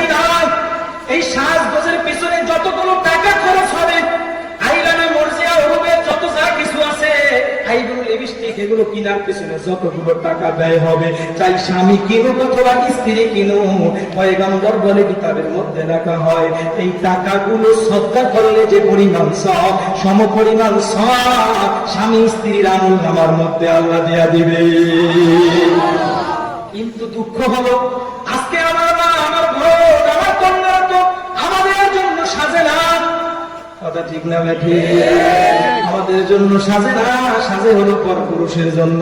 ঘরের ভিতরে সিরা পুরাতন একবারে কাপড় পরিধান করে থাকে, গায়ের থেকে গন্ধে ভূত পালায়, দুর্গন্ধ গায়ের থেকে বাহির হয়। কিন্তু স্বামী যদি রাত্রে বেলা যায় বলতে পারে, এ সাবধান, আগামী শুক্রবার আমার বন্ধুর মেয়ের বিবাহ, তুমি যদি আমার সঙ্গে না নাও, বন্ধু না যাও, আমার বন্ধু বলেছে গেট দিয়া তো আমাকে ঢুকতেই দিবে না। এমন আবদার করে না, ভাবিরে কিন্তু নিয়ে আসবে, ভাবিরে না নিয়ে আসলে তো গেট দিয়েই ঢুকতে দিব না। এবার স্ত্রী যখন এই কথা শুনছে, তাই নাকি বলে হ্যাঁ।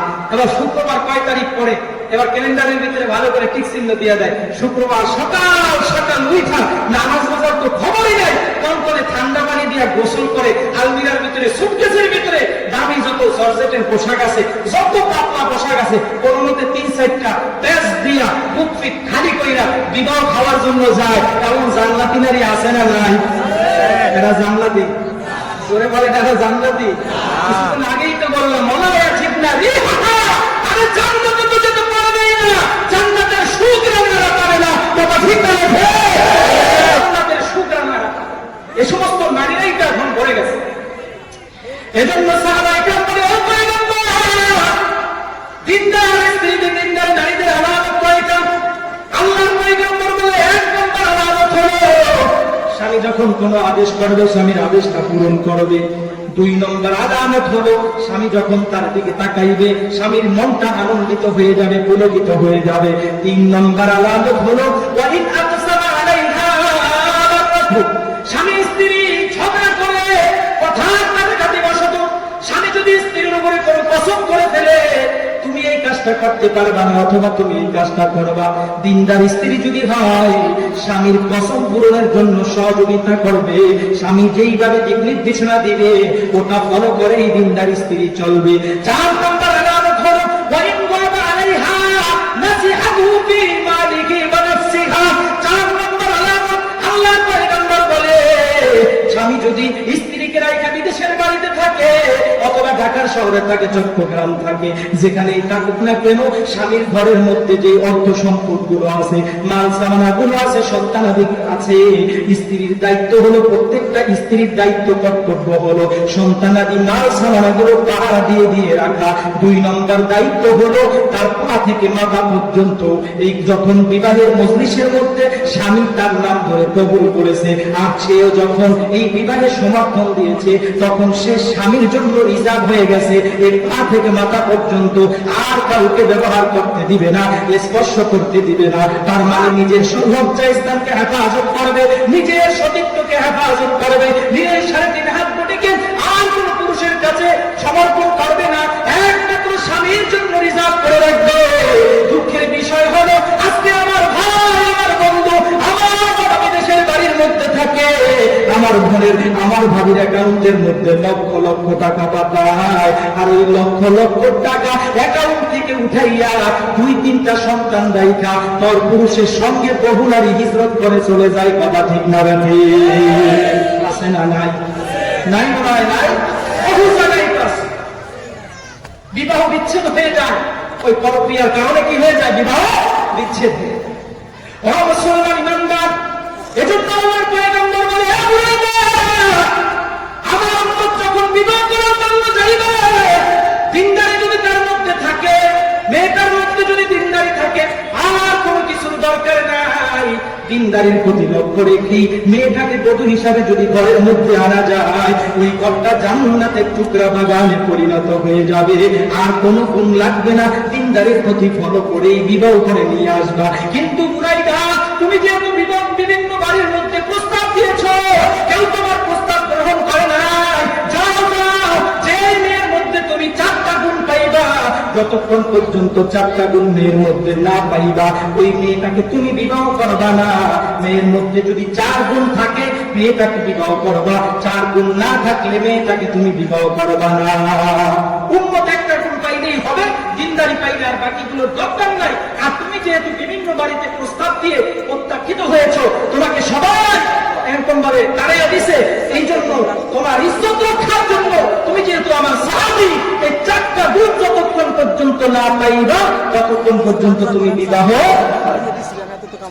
আল্লাহ নবীর প্রিয় সাহাবী হযরত বুরাইদা নবীর অনুমতি পত্র নিয়ে মদিনার গলিতে গলিতে ঘুরে আর সাহাবীদেরকে জিজ্ঞেস করে, ও নবীর সাহাবীরা রে, তোমাদের এলাকার মধ্যে এই 4 গুণে গুণান্বিত মেয়ে আছে কিনা? সবাই ডাক দিয়া বলে 4 গুণে গুণান্বিত মেয়ে। ছেলেটা মনে হয় দেখতে অনেক হ্যান্ডসাম, অনেক স্মার্ট, ছেলেটা মনে হয় দেখতে অনেক সুন্দর, তার মনে হয় অনেক টাকা পয়সা আছে। সাহাবারা ডাক দিয়া বলে, এ বুরাইদা, ছেলেটাকে 4 গুণে গুণান্বিত মেয়ে বিবাহ করতে চায়। ছেলেটাকে বুরাইদা আসলামী ডাক দিয়া বলে, কাকেন আমারও কি পছন্দ হয় না? সাহাবা একরাম তাকে দেখতেছে, সৌন্দর্যতা নাই, বংশীয় মর্যাদা নাই, টাকা পয়সাও নাই। সাহাবা একরাম ধমক দিয়া বলে, তুমি 4 গুণে গুণান্বিত মেয়ে বিবাহ করতে চাও, ওই মেয়েটারও তো একটা রুচি আছে, ওই মেয়েটারও তো একটা আত্মমর্যাদা আছে, তারও তো একটা চাওয়া পাওয়া আছে। সে তো তোমার মতো এখন কালোকে গ্রহণ করবে না, অর্থ সম্পদ ছাড়া একটা যুবককে সে স্বামী হিসাবে গ্রহণ করবে না। এবার বুরাইদা ডাক দিয়া বলে, হে নবীর সাহাবীরা রে, এই 4 গুণে গুণান্বিত মেয়ে বিবাহ করার পারমিশন দিয়েছে আমার আল্লাহ। আমার আব্বা 4 গুণে গুণান্বিত মেয়ে বিবাহ করার অনুমতি দিয়েছে আমার পয়গম্বর। আমার পয়গম্বরের অনুমতি, আমার পয়গম্বরের আদেশ আর সিদ্ধান্ত বাস্তবায়ন করা না করার মালিক জোরে চিল্লে বলেন কে? আল্লাহ। আমার পয়গম্বরের আদেশ বাস্তবায়ন করা না করার মালিক একমাত্র আল্লাহ। আমি কেবল চেষ্টা করব, আর এই চেষ্টার বিনিময়ে যদি আল্লাহ তাআলা আমাকে একটা দিনদার নারী মিলিয়ে দেয়, সুন্দরী নারী মিলিয়ে দেয়, বংশীয় নারী মিলিয়ে দেয়, তাইলে তো কোনো অসুবিধা নাই। আল্লাহর নবীর প্রিয় সাহাবী হযরত বুরাইদা সকাল থেকে সন্ধ্যা পর্যন্ত মদিনার গলিতে গলিতে ঘুরে আর সাহাবায়ে কেরামদেরকে প্রশ্ন করে, ও নবীর সাহাবীরা রে, তোমাদের এই মহল্লার মধ্যে 4 গুণে গুণান্বিত মেয়ে আছে কিনা? কেউ সঠিক সিদ্ধান্ত দিতে পারলো না। বিকালবেলা একজন সাহাবী ডাক দিয়ে বলে, বুরাইদা, আমার জানা মতে অমুক মহল্লার মধ্যে একটা বাড়ি আছে, ওই বাড়ির মধ্যে বিশাল বড় বিত্তশালী অর্থ সম্পদশালী একজন সাহাবী আছে, তার একটা কন্যা সন্তান, দেখতে যেমন সুন্দর, দেখতে যেমন ভালো দেখা যায়, কিন্তু এবং তার বাবার টাকা পয়সা আছে, বংশীয় মর্যাদা আছে, তাও তাকে তুমি এরকম ভাবে বিবাহ করে নাও, দিনদারিও তার মধ্যে আছে। হযরত বুরাইদা আসলামী রাদিয়াল্লাহু তাআলা আনহু এবার সংবাদের তথ্য নিয়ে ওই গ্রামের মধ্যে মহল্লার মধ্যে চলে যায়। যাইতে যাইতে বাড়ির দরওয়াজায়, মেয়ের বাড়ির দরওয়াজায় হাজির হয়। দরওয়াজা নক করলো, মেয়ের বাবা দরওয়াজার সামনে উপস্থিত হয়ে গেল। মানানটা আপনি কে? বলে, আমি হলাম বুরাইদা আসলামী। কেন আসছেন? আল্লাহর নবীর অনুমতি পত্রটা, চিঠিটা এবার মেয়ের বাবার হাতের মধ্যে তুলে দিলেন। এবার মেয়ের বাবা চিঠিটা পড়া দেখতেছে, আল্লাহর পয়গম্বর সালাম মারফত জানিয়ে দিছে, আমার অনুমতি পত্র যখন তোমার কাছে যাবে, সঙ্গে সঙ্গে তোমার কন্যা সন্তানটাকে আমার এই সাহাবী হযরত বুরাইদার সঙ্গে তুমি বিবাহ দিয়া দিবা। মেয়ের বাবা একবার চিঠির দিকে তাকায়, আমার সাহাবী হযরত বুরাইদার দিকে তাকায়, কয়েকবার দৃষ্টিটাকে আপ ডাউন করার পর মেয়ের বাবা ডাক দিয়ে বলে, আল্লাহর নবীর কথা, আল্লাহর নবীর সিদ্ধান্ত আল্লাহর নবী দিয়েছে। ওই নবী তার বরকতি জবান দিয়ে বলেছে, লা নিকাহা ইল্লা বিওয়ালিয়িন, ওলি ব্যতীত, অভিভাবক ব্যতীত বাকেরা মেয়েদের বিবাহ শুদ্ধ হবে না। যাও যাও, আমি আমার এই সুন্দরী রমণী একজন জামিলা মেয়েকে, সুন্দরী মেয়েকে তোমার মতো লিঙ্গ সাহাবী, কালো সাহাবীর হাতে অর্পণ করতে পারবো না। ধমক খায়া হযরত বুরাইদা নবীর কাউসার থেকে রওনা, নবীর দরবারের দিকে রওনা। এদিক দিয়ে মেয়ের বাবা যখন ঘরের মধ্যে ঢুকলো, মেয়েটা ডাক দিয়া বলতেছে, বাবা, আমাদের আমাদের বাড়িতে কে আসছে? বলে মা আমাদের বাড়িতে মেহমান আসছে। বলে বাবা কেন আসছে? বলে মা জানি তোমাকে বিবাহ করার জন্য আসছে। মেয়ের বাবা ভাবছিল ছেলেটা যেহেতু দেখতে সুন্দর না, আমার মেয়েকে যেহেতু আমি অনেক আদর সোহাগ দিয়ে লালন পালন করছি, সুতরাং এমন সোহাগিনী মেয়ে কোনোদিনও এই যুবককে গ্রহণ করবে না। মেয়ের বাবার এমন ধারণা ছিল। আজকে তো আমাদের দেশের মধ্যে অনেক স্মার্ট মেয়েরা আছে না, দাড়িওয়ালা যুবকের নাম শুনলেই বেটকি মারে, আছে না নাই? আছে না নাই? আর যা হোকার নাম চাকরি থাকুক আর নাতুক, গালে দাঁড়িয়ে থাকলে কিন্তু চলবে না, আছে না নাই? আমার ও গাড়ি পছন্দ করবে কিভাবে? ওই যে 5 পর থেকে 6 ওঠার পর থেকে নিয়েই একবারে কলেজ লেভেল পর্যন্ত দাড়ি ছাঁচা যুবকদের সঙ্গে হাঁটতে হাঁটতে নিত্যকেদার থাকতে থাকতে এদের রুচি গেছে নষ্ট হয়। এখন আর ভালো জিনিস তো তাদের পছন্দ হবে না, কথা ঠিক না? যাদের নষ্ট হয়ে যায় তাদের কাছে যদি কোরমা পোলাও আর বিড়া নিতে হয়, ওই ভাই এতে কি আনছো, এগুলোর দরকার নাই, একটু যদি আমার জন্য সিরা ফিরা আনতে পারো আর 2 চামচ চিনি আনতে পারো তাইলে আমার জন্য যথেষ্ট, এই কোরমা পোলাও টলাও লাগবে না, কথা ঠিক না? আমাদের দেশের নারীদের এখন এমন হয়ে গেছে, আলহামদুলিল্লাহ অনেক নারীরা এখন পর্দাশীল হয়ে গেছে। ওয়াজ মাহফিলের মাধ্যমে তারা দিনই এরকম ভাবে বই পুস্তক পড়ে পড়ে তারা উলামায়ে কেরামের মহব্বত, দিনদার ছেলেদের মহব্বত তাদের অন্তরের মধ্যে আছে। এর সংখ্যাও কিন্তু কম না, কথা ঠিক না? বটে ও মুসলমান ইমানদার, মেয়ের বাবা মনে করেছিল আমি আমার মেয়েকে অনেক সুন্দর করে লালন পালন করলাম, তার সমস্ত আশা আকাঙ্ক্ষা আমি পূরণ করলাম। আমার মনে হয় এই কালো যুবকের কাছে আমি যেমন আমার মেয়ে দিতে চাই না, আমার মেয়েটাও এই কালো যুবকের কাছে বিবাহ বসবে না। মেয়েটা ডাক দিয়ে বলে বাবা ছেলেটা বিবাহের প্রস্তাব নিয়ে আসে, তুমি কি বলছো? বাবা ডাক দিয়া বলে, জোর গলায় ডাক দিয়া বলে, আমি না বলে দিছি, আমি গ্রহণ করি নাই, আমি প্রত্যাখ্যান করে দিছি। সে কাঁদতে কাঁদতে এবার রওনা হয়ে গেছে। মেয়ে ডাক দিয়া বলে বাবা প্রস্তাব প্রত্যাখ্যান করেছো ভালো, তবে একবারের জন্য জিজ্ঞেস করেছো কিনা এই ছেলেটাকে কে পাঠিয়েছে? বলে হ্যাঁ জিজ্ঞেস করেছিলাম। এই ছেলের অভিভাবক হলো সরকার দু আলম পয়গম্বর নবী মুহাম্মদুর রাসূলুল্লাহ। মেয়ে ডাক দিয়ে বলে ও বাবা, আল্লাহর পয়গম্বর যদি ছেলের অভিভাবক হয়ে থাকে, ও বাবা ছেলেটা দেখতে সুন্দর নয়, ছেলেটার টাকা পয়সা নাই, ছেলেটার বংশীয় মর্যাদা নাই, কিন্তু আমার পয়গম্বরের চেহারা তো অনেক সুন্দর। কেমন সুন্দর?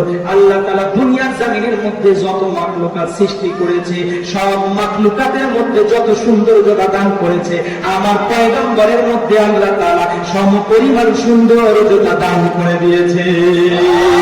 হযরত জাবের ইবনে সামরা রাদিয়াল্লাহু তাআলা আনহু বলেন, রাআইতু ফি লাইলাতিন সিয়ারান ওয়া আলাইহি হুল্লাতুন হামরা ওয়া রাআইতু আনজুরু ইলাইহি ওয়া ইলাল কমার। আল্লাহর নবীর সাহাবী হযরত জাবের ইবনে সামরা রাদিয়াল্লাহু তাআলা আনহু বলে, ও নবীর সাহাবীরা রে, আমি একদিন 14 তারিখ দিবাগত রাতে আল্লাহর পয়গম্বরের সামনে উপস্থিত হয়ে গেলাম।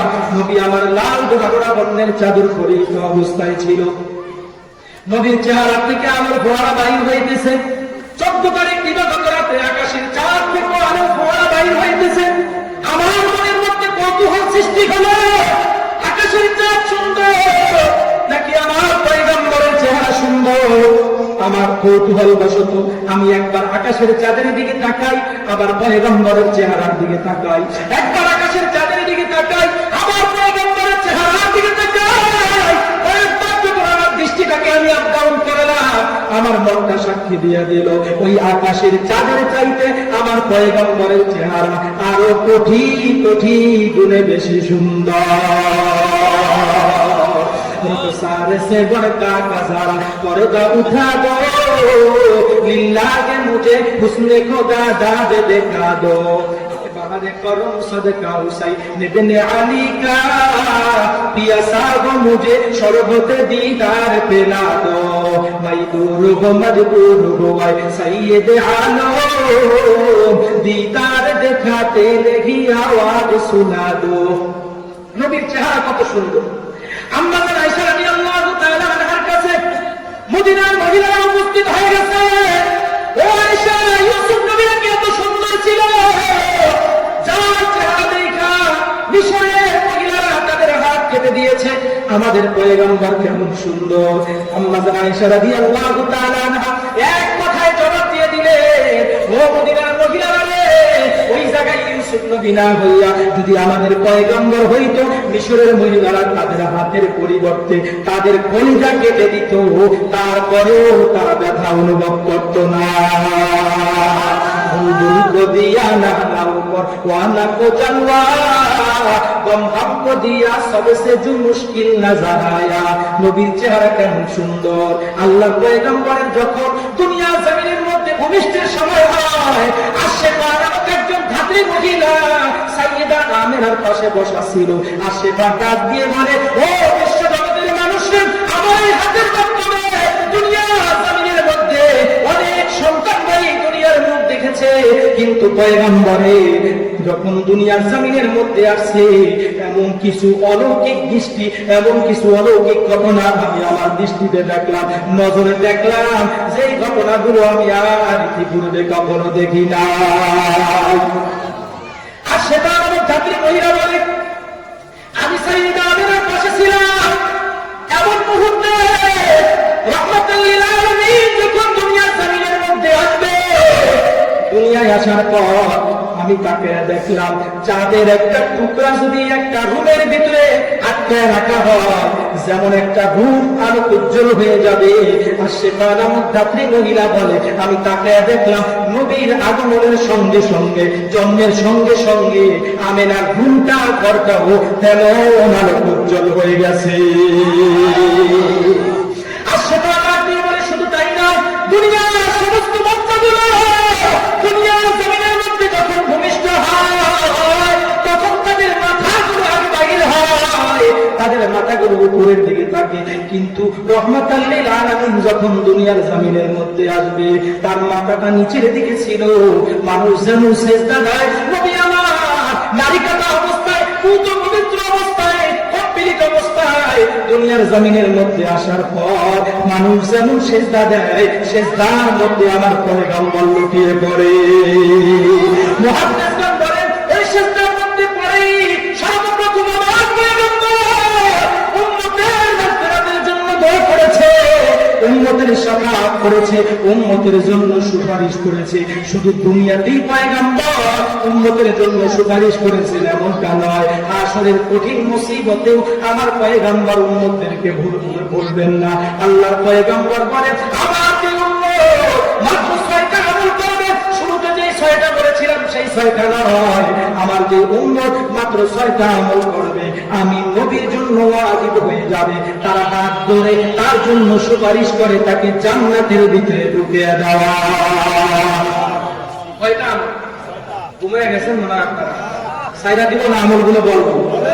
কয়টা আমল? 6টা আমল। তো অনেক যাইতে পারবেন, এই আমলগুলো আর আগামীকালকে পাইবেন না। এই জন্য আমলগুলো নিয়ে তারপরে বাড়িতে যাবো। রাজি আছি তো ইনশাআল্লাহ? আল্লাহর পয়গম্বর বলেন, আমার জন্য মাত্র 6টা আমল করবে, আমার জন্য তাকে হাত ধরে জান্নাতে পৌঁছে দেওয়া ওয়াজিব হয়ে যাবে, তার জন্য সুপারিশ করা আমার জন্য ওয়াজিব হয়ে যাবে। হযরত আবু দারদা রাদিয়াল্লাহু তাআলা আনহু বলেন, বাইহাকী শরীফের রিওয়ায়াত, পয়গম্বর আরবি বলে, মান হাফিজা আলা উম্মতি ফি আমরি দীনিহা বাসাল্লাহু ফাকিহান ওয়া কুনতু লাহু ইয়াওমাল কিয়ামাতি শাফিআন ওয়া শাহীদা। আল্লাহর হাবিব বলেন, আমার যে উম্মত 6টা আমল করবে, 6টা আমলের 1 নম্বর আমল হলো মাত্র 40টা হাদিস। যে ব্যক্তি দ্বীন সম্পর্কে, শরীয়ত সম্পর্কে মুখস্থ করবে, চাই আরবি হোক চাই বাংলা হোক, 40টা হাদিস যদি মুখস্থ করে, তাহলে আল্লাহ পাক রব্বুল আলামিন তাকে 2টা পুরস্কারে পুরস্কৃত করবেন। 1 নম্বর পুরস্কার হলো বাসাহুল্লাহু ফাকিহা। কাল কিয়ামতের ময়দানে আল্লাহ তাআলা তাদেরকে বড় বড় মুফতি, মুহাদ্দিস, বড় বড় ফকিহদের সঙ্গে আল্লাহ তাআলা হাশরের ময়দানে উঠার ব্যবস্থা করে দিবে। কয়টা হাদিস? কয়টা? 40টা। অঙ্গনওয়াড়ি মাদ্রাসার বাচ্চারা, ছোট ছোট বাচ্চারা 40টা হাদিস মুখস্থ করে, চাই বাংলায় হোক চাই এরকম ভাবে আরবিতে হোক, 40টা হাদিস মুখস্থ করবো, ফকিহদের সঙ্গে উঠতে পারবো। 2 নাম্বার নবী বলেন যে আমার জন্য ওয়াকুনতু লাহু ইয়াওমাল কিয়ামাতি শাফিআন ওয়া শাহীদা, কিয়ামতের ময়দানে আমি নবী তার জন্য সাক্ষী এবং সুপারিশকারী হয়ে করে দেব। 40টা হাদিস এই যে বইটা আছে, বইটার ভিতরে সুন্দরভাবে 40টা আমল, গুরুত্বপূর্ণ আমল লিপিবদ্ধ করা আছে, যাদের লাগবে মাহফিলের শেষে নিয়ে যাইবেন। মুসলমান ইমানদার 2 নম্বর আমল হলো আল্লাহর পয়গম্বর বলে তার হযরত আবু বকর রাদিয়াল্লাহু তাআলা আনহু থেকে আয়াত, আল্লাহর পয়গম্বর বলে মান সাল্লা আলাইহি হিনা ইসবিউ আশরা ওয়া হিনা ইউমসি আশরা আদরাকাতহু শাফাতি ইয়াউমাল কিয়ামা। আমার যে উম্মত ফজরের নামাজের পর মাত্র 10 বার দুরূদ পাঠ করবে আর মাগরিবের নামাজের পর মাত্র 10 বার দুরূদ পাঠ করবে, আল্লাহর হাবিব বলে কাল কিয়ামতের কঠিন মুসিবতে ওই উম্মতটার হাত ধরে তাকে জান্নাতে পৌঁছে দেওয়া আমি নবীর জন্য ওয়াজিব হয়ে যাবে। বুঝলেন না মনে হয়? কয়বার? ফজরের পর 10 বার, মাগরিবের পর 10 বার করতে পারবে তো? রাজি আছে তো সবাই? আপনারা হুজুর আমরা তো ফজরের নামাজে পড়ি না, দুরূদ পড়ব কোন সময়? এজন্য ফজরের নামাজ পড়ে মাগরিবের নামাজ পড়ে 10 বার করে দুরূদ পড়ব। রাজি আছে ইনশাআল্লাহ? ও মুসলমান ইমানদার 2 নম্বর আমল আল্লাহর পয়গম্বর বলেন, বুখারী শরীফের রিওয়ায়াত হযরত আবু হুরায়রা রাদিয়াল্লাহু তাআলা আনহু থেকে বর্ণিত, আল্লাহর পয়গম্বর বলেন আসআদুন নাসি বিশফাআতি ইয়াউমাল কিয়ামা। আমার উম্মত কাল কিয়ামতের ময়দানে সবচাইতে আমার শাফাআত লাভে ওই ব্যক্তি বেশি ধন্য হবে যেই বান্দা তার জবান দিয়ে বলবে লা ইলাহা ইল্লাল্লাহ ওয়া খালিসান মিন কলবিহি, শুধু জবান দিয়ে বলবে না, অন্তরের মধ্যে তাকে ঠিক করবে। 4 নম্বর আমল হলো আল্লাহর পয়গম্বর বলে, তাও বুখারীর রিওয়ায়াত, আল্লাহর নবী বলে আযানের পর আমার যে উম্মত এই দোয়াটা পাঠ করবে আল্লাহুম্মা রাব্বা হাযিহিত দাওয়াতিত তাম্মা ওয়াস সালাতিল কায়িমা আতি মুহাম্মাদানিল ওয়াসিলাতা ওয়াল ফাদিলা ওয়াদ দারাজাতার রাফিয়া ওয়া বাসু মাকামান মাহমুদাল লাযী ওয়া'আদতা ইন্নাকা লা তুখলিফুল মিয়াদ। সবাই আমরা মুখস্থ পারি কিন্তু কেউ এটার আমল করি না, অথচ কত দাম, কত দাম। আল্লাহর নবী বলেন আমার যে উম্মত 5 ওয়াক্ত আযানের পর এই দোয়াটার আমল করবে, এই দোয়াটা পাঠ করবে, কাল কিয়ামতের ময়দানে তারা হাত ধরে থাকে জান্নাতে পৌঁছে যাওয়ার জিম্মাদার আমি নবী হয়ে যাব। শর্টকাট আমল করতে রাজি আছে তো সবাই ইনশাআল্লাহ? 4 নম্বর। 5 নম্বর আমল আল্লাহর পয়গম্বর বলেন, মুসলিমের রিওয়ায়াত লা ইয়াসবিরু আলা লিওয়াইল মাদিনাতি ফায়ামুতু।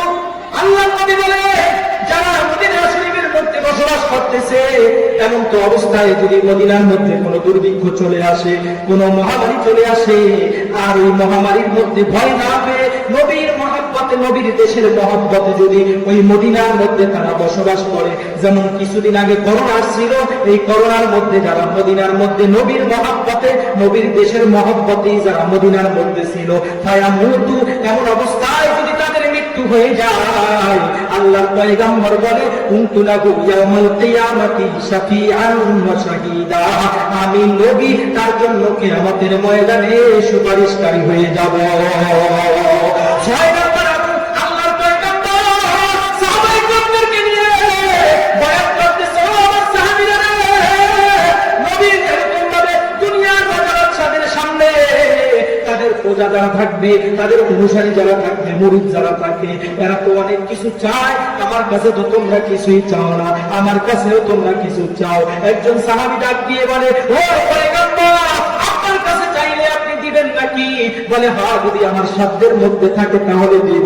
এবার সাহাবী ডাক দিয়ে বলে আনতা শাফি ইয়াউমাল কিয়ামা, ও পয়গম্বর কাল কিয়ামতের ময়দানে আল্লাহর দরবারে আমাদের জন্য, আমার জন্য আপনি আল্লাহর দরবারে সুপারিশ করবেন। একজন উম্মতের জন্য নবীর সুপারিশের চাইতে আর বড় কোনো চাওয়ার পাওয়ার থাকতে পারে? জোরে বলেন, চাওয়া পাওয়ার থাকতে পারে? আমাদেরকে যদি নবী বলতো, আমরাও তো বলতাম যে নবী আমাদেরকে জান্নাতে দেওয়ার ব্যবস্থা করে দেন। কথা ঠিক না ভাই? আল্লাহ নবী ডাক দিয়ে বলে, সাহাবী তোমার মধ্যে এই প্রশ্ন কিভাবে এসেছে, এই আশা কিভাবে এসেছে? সাহাবী বলে, ও পয়গম্বর নফসুম মিনান নাও, আল্লাহ পাক রব্বুল আলামিন হঠাৎ করে আমার অন্তরের ভিতরে এটা ফিল্টার করে দিয়েছে, আল্লাহ তাআলা ঢেলে দিয়েছে। এবার আল্লাহর পয়গম্বর বলে যদি ব্যাপারটা এমনই হয় তাহলে তুমি আমাকে সাহায্য করবা, সহযোগিতা করবা। বিইবাদাতিন নফল ইবাদতের মাধ্যমে তুমি আমাকে সহযোগিতা করবা, বেশি বেশি নফল ইবাদত করবা। আর এই নফল ইবাদতের দোহাই দিয়ে কাল কিয়ামতের ময়দানে আমি আল্লাহ তাআলার কাছে বলবো, ও পরওয়ারদিগারে আলম, আমার বান্দাগুলো দুর্বল, আমার বান্দাদের আমল নামার মধ্যে বেশি আমল নাই, তারপরেও এরা কিছু নফল ইবাদত করছে। মালিক তো দুর্বল থাকে সত্ত্বেও যেহেতু নফল ইবাদত করেছে তোমাকে ভুলে নাই। ও পরওয়ারদিগারে আলম, তাদেরকে আজকে জাহান্নামের আগুনের ভিতরে জ্বালায়ো না, তাদেরকে আজকে তুমি জান্নাতে যাওয়ার ব্যবস্থা করে দাও। এজন্য মেয়ে ডাক দিয়া বলতেছে, বাবা ছেলেটা সুন্দর না হতে পারে, আমার পয়গম্বর তো হলো অনেক সুন্দর, ছেলের টাকা পয়সা না থাকতে পারে, আমার পয়গম্বরের তো টাকা পয়সা আছে। ও বাবা, ছেলের বংশীয় মর্যাদা না থাকতে পারে, আমার পয়গম্বরের বংশ তো হলো সবচাইতে উত্তম বংশ। পৃথিবীর জমিনের মধ্যে যত বংশ আছে এর মধ্যে সবচাইতে উত্তম বংশ হলো কুরাইশ বংশ। কুরাইশ বংশের চেয়ে আর উত্তম অধিক কোনো বংশ হতে পারে না। কথা ঠিক না বেঠে? মেয়ে ডাক দিয়ে বলে, বাবা তুমি বিদায় রাজি হও কি হও না দেখার বিষয় না, এমন একটা ছেলে যারা বিবাহ করার পয়গম্বর, ওই ছেলের স্ত্রীদের খাতার মধ্যে যদি নাম লেখাইতে পারি, আমি হাসরের কঠিন মুসিবতে আল্লাহর দরবারে দাঁড়িয়ে বলতে পারবো, আল্লাহ এমন কোন আমল নিয়ে তোমার দরবারে আসতে পারি না, কিন্তু তোমার একজন পাগল বান্দা অভিভাবক হয়েছে আমার পয়গম্বর, ওই পয়গম্বরের আদেশ পালন করার জন্য আমি আমার মনকে জলাঞ্জলি দিয়ে আমি আমার মনের বিপরীত একজন কালো সাহাবীকে স্বামী হিসাবে গ্রহণ করে নিয়েছি। রে মাওলা, দয়া করে মায়া করে আমার এই ইবাদত আর নবীর ভালোবাসার প্রতি লক্ষ্য রেখে আজকে তুমি আমাকে জাহান্নামের আগুনে জ্বালাও না, আজকে তুমি আমাকে জান্নাতের মেহমান বানায়া দাও।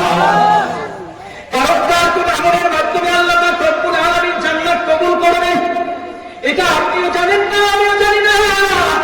সামান্য আমলের মাধ্যমে জান্নাত কবুল করতে পারে কি পারে না?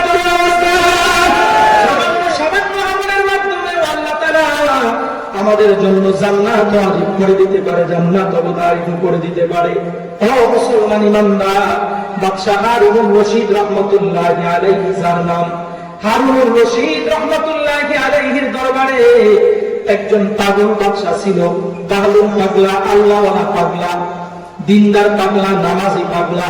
আমগো দেশের মতো জটওয়ালা পাগল নয়, ল্যাংটা পাগল নয়, এমন পাগল আমগো দেশের মতো নয়। আমগো দেশের মধ্যে তো আমরা আল্লাহওয়ালা যাদেরকে ভাবি, এরা 7 দিন 8 দিন এমনকি 1 মাস 2 মাস পর্যন্ত গোসল করে না। কিছু কিছু পাগল মুরিদ আছে, এদেরকে গোসল করে, আবার এদের পানিগুলো শিশিরের মধ্যে ভরে বরকতের জন্য বাড়ির ভিতরে নিয়ে যায়, অসুখ বিসুখের মধ্যে খাবারের মধ্যে দিয়ে এগুলো ব্যবহার করে। কি এমন মাথা পাগল আছে না? নাই জগতের মধ্যে আছে না? ল্যাংটা হয়ে হাতে, এর মুরিদেরও অভাব নাই, আছে না? নাই। ল্যাংটা পীরের মাজার, বদনা ফকিরের মাজার, জামসাল ফকিরের মাজার, সিন্ধি ফকিরের মাজার, এমন আছে না? নাই। চট্টগ্রাম দেখবেন মাজারের কোনো অভাব নাই। বাদশা হারুনুর রশিদ রাহমাতুল্লাহি আলাইহির দরবারে একজন আল্লাহওয়ালা পাগল ছিল, পাগল পাগলা। হারুনুর রশিদ রাহমাতুল্লাহি আলাইহি তার স্ত্রী বেগম সুবাইদাকে নিয়ে নদীর কিনারে গেছে ঘোরার জন্য, হাওয়া বাতাস খাওয়ার জন্য।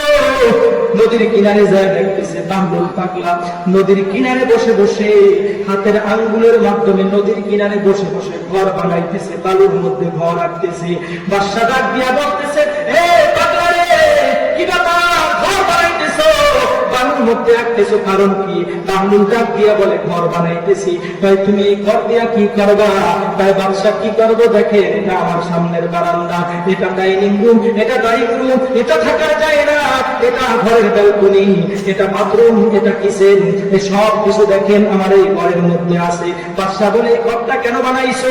বলে, এই মুহূর্তে আমার এই দাদির ঘর, আমার এই দাদুর ঘর যা মাত্র 1 দিরহামের বিনিময়ে ক্রয় করবে, আমি ঘোষণা করতেছি আল্লাহ তাআলা তার জন্য জান্নাতের মধ্যে স্বর্ণকমল একটা বাড়ি দিয়া দিবে। বাদশা বলতেছে, মনে করেছি, বুঝেছি, তোমার মনে হয় টাকার ধান্দার মধ্যে পড়ছে। যাও যাও, আগামীকালকে সকালবেলা আমার দরবারে চলে আসবা, যত টাকা লাগবে আমি তোমাকে দিয়া দিব। তারপরও ধর্ম বিক্রি কইরা তুমি এখানে চইল না, ধান্দাবাজি কইরা চইল না। আমাদেরকে অনেক সময় অনেকে ধর্ম ব্যবসায়ী বলে গালি দেয়, আছে না নাই? কিছুদিন আগে একটা ক্লায় আমাদেরকে ধর্ম ব্যবসায়ী বলে গালি দিয়েছে। বিসমিল্লাহ সংবিধান থেকে উঠে দেওয়ার আওয়াজ তুলেছে, ইসলামকে বাংলার জমিন থেকে রাষ্ট্রধর্ম ইসলাম বাতিল করার আওয়াজ তুলেছে। ওই টাকলার পরিণাম আজকে অশুভ হয়েছে কি হয় নাই? জমিন থেকে এই টাকলুর বাচ্চা টাকলু বাংলার জমিন থেকে, সংবিধান থেকে বিসমিল্লাহ দূর করার চেষ্টা করেছে। আল্লাহ তাআলা ওকে না ওই নাফরমানকে অপমানিত করে, লাঞ্ছিত করে সারা বাংলার জমিনকে ওর জন্য হারাম করে গত রাত্রে বাংলার জমিন থেকে ওকে তাড়িয়ে দেওয়া হয়েছে। কথা ঠিক না?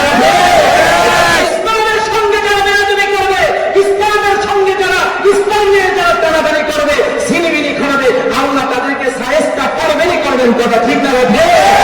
নমরুদ ইসলাম নিয়ে টানাটানি করছে, আরে সাইজ বানাইছে কি বানাই নাই? জোরে বলেন, বানাইছে কি বানাই নাই?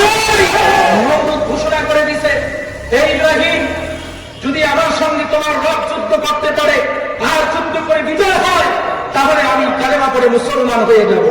পয়গম্বর ইব্রাহিম আলাইহিস সালাম সিজদার মধ্যে পড়ে গেলেন, আপনি নাকি বিজয়ী হলে নমরুদ কালেমা পড়ে মুসলমান হবে।